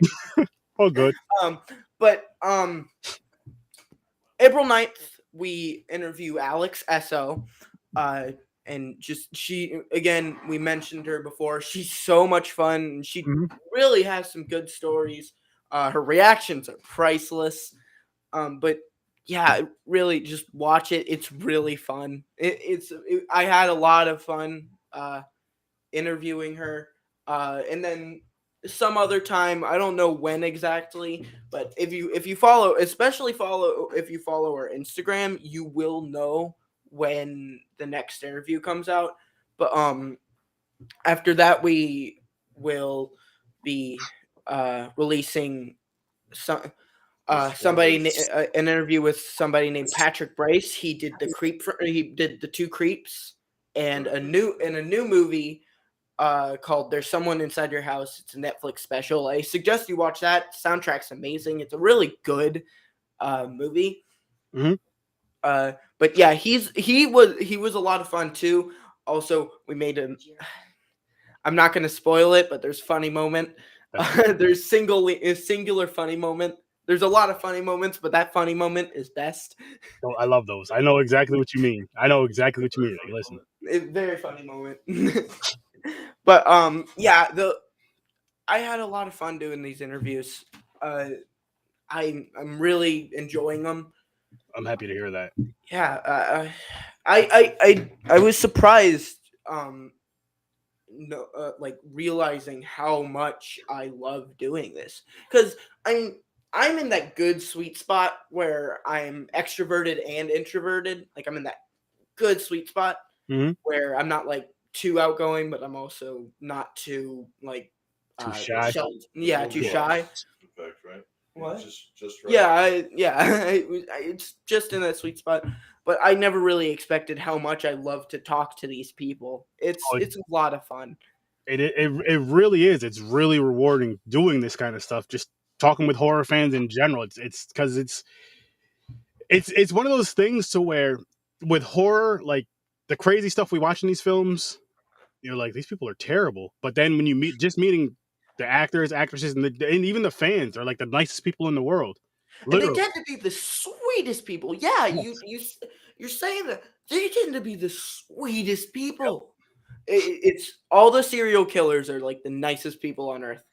Well, in movies, not the real. In movies. Warning. In movies. I regret saying it. Just warning. In movies, not in real life. Need to get your show canceled. You hear what they said on the. Yep. But in movies, like all the serial killers in Yep. movies are like You're the right. nicest people. No, you're right. Here's a question for you. For an up and coming podcaster around your age, what is some advice you would give? No matter what genre they're doing, but what's some advice you would give them?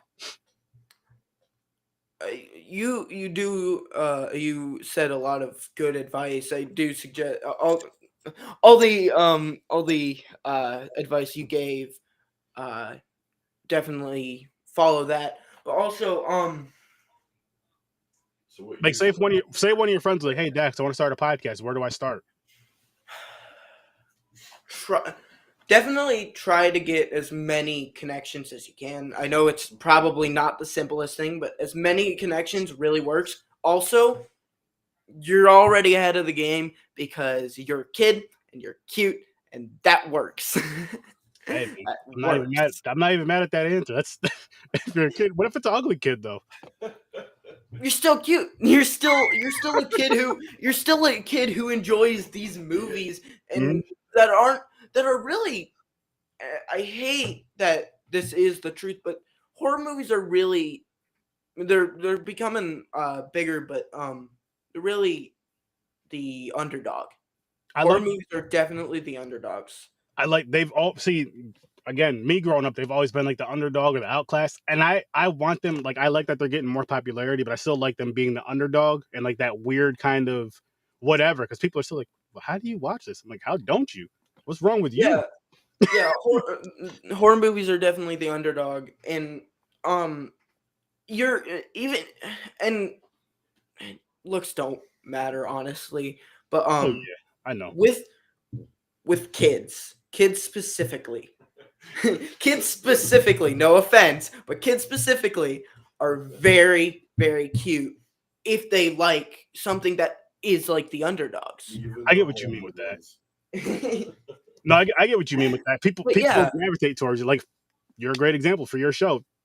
this kid's here doing these interviews with all these horror icons, and it's like I want to see how he does. And then when you have like not the kiddie questions, not like the kiddie, you have like these questions that adults are asking. You're like really, really informed. You know what you're doing. That's awesome. That's Yeah, awesome. another piece of advice I'd give is be unexpecting, because adults expect from a kid like these kiddie questions, like, ooh, aliens, do you believe in them, like that kind of stuff. That's a kiddie question. That's something that's a question that is very generic and not something that Yeah. makes sense in the context.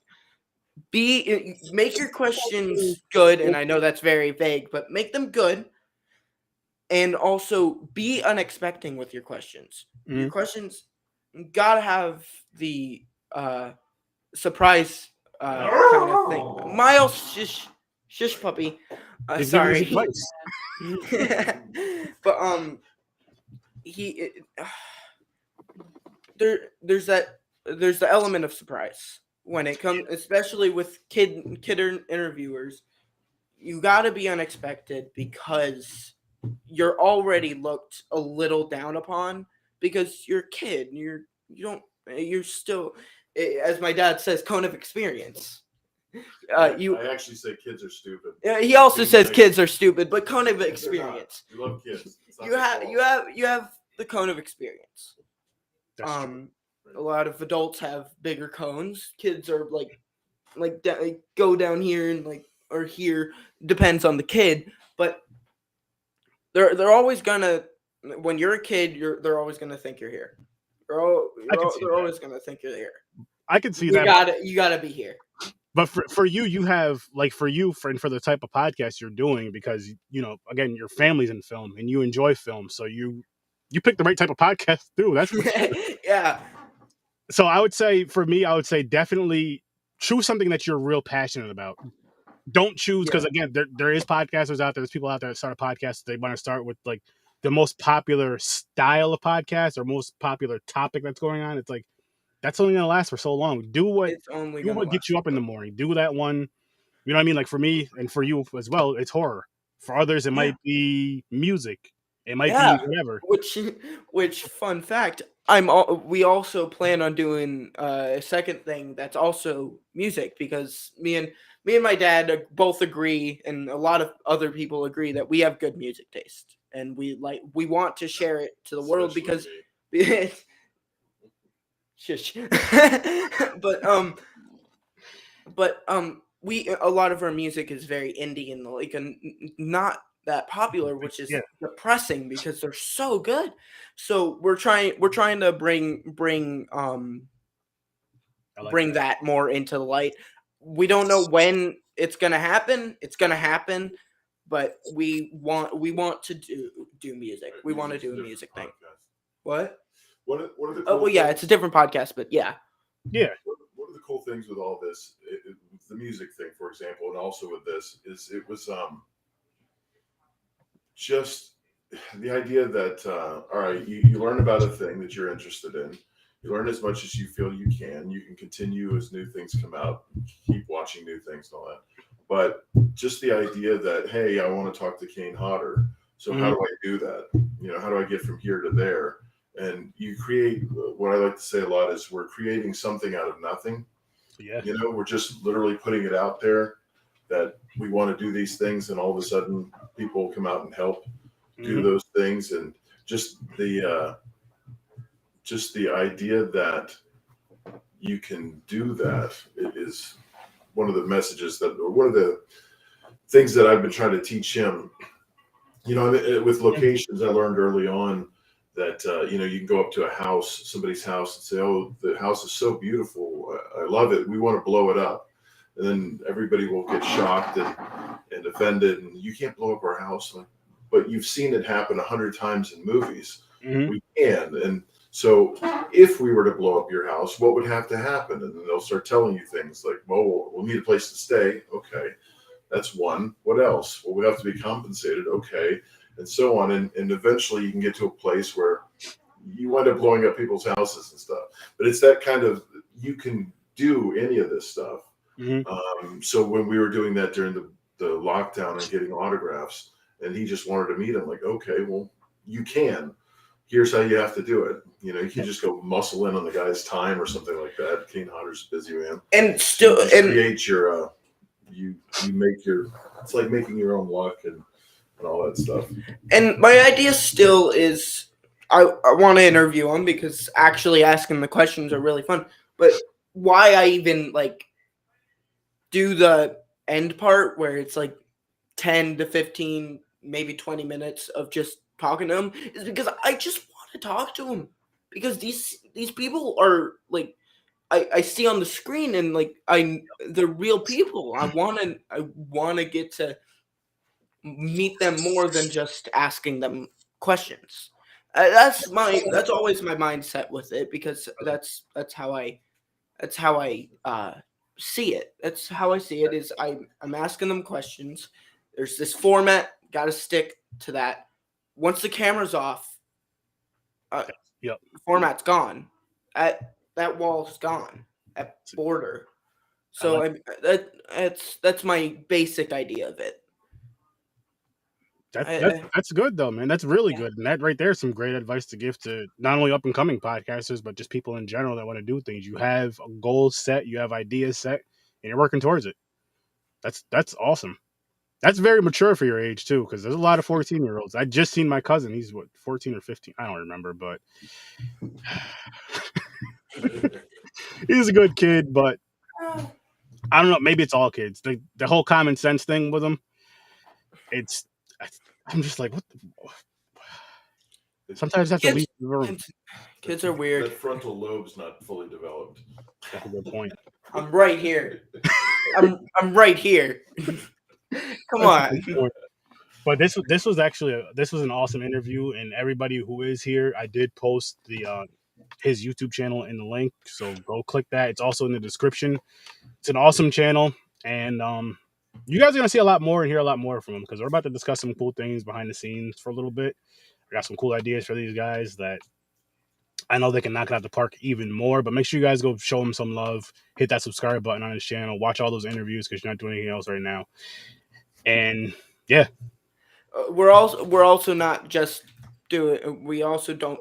It's definitely going to be less frequent, but we also don't want to just do interviews. We did that one skit that I talked about earlier with the Bill O'Reilly. We like to do little funny skits too. That's good. We always come up with them, so that's awesome. We're going to try to get those. They're going to somewhat be horror related, but yeah, they're going to be just little funny skits. That's all. Listen, go to his YouTube channel. He's a content creator, and watch all of his content. Like, share, subscribe. Tell your friends, your family, your enemies, your coworkers, your ex-wife, your ex-husband. Tell your kids. Show your kids his show. You want to get your kids into something? You want to show your kids how to strive for something that they really want? Show your kids his show, because he really wants to get this Kane Hodder interview, and he's doing everything he can to do that. He also wants to do a lot of other things with his show. Show your kids that. It's been a lot of fun just doing the show. I can't tell you how weird it is sitting behind that screen talking with them. I never thought I'd be an interviewer, not even when Listen, I'm grown and I feel the same exact way. Like the interviews, the movie reviews, just the podcasting in general. Like for me, I'm wondering, like, how would this have been when I was your age doing this? Because this wasn't even heard of when I was your age. This podcasting thing and doing all this, like this podcasting was us sitting in a room basically talking. That was quote unquote just sitting in a room, not recording, just sitting in a room talking, playing video games together. You had to be in the same house, and I miss it. Yeah. But this is rewarding, because you still get those conversations, because again, people are busy more. You're busier with your lives now as an adult, and you're busy as a kid with school and all that, and with your show. And again, man, just keep doing it. Don't let anything deter you from it. Don't ever let anybody. If you get negative comments, my best advice to you is, if you ever get negative comments in the thing, just ignore them. Oh, I see those as compliments. Oh, I see those as compliments. I like that attitude. I like negative comment. That just means I'm better. I'm better than what I thought. That. And I would say my thing is, don't respond to those. Respond to all the positive ones. The ones that are just like, hey, great job. This is an awesome show, or whatever they're saying. And now if they're critiquing it, like, hey, I like your show, but blah blah blah. That's different than this sucks with no other. Ignore those because those trolls they're looking for attention. They just want your attention. Just ask them if they want your autograph. If anything, hey, you want my autograph? Yeah. Well, thank you so much for having us on. Oh, of course. It's really been a pleasure. It really has. This was a great time.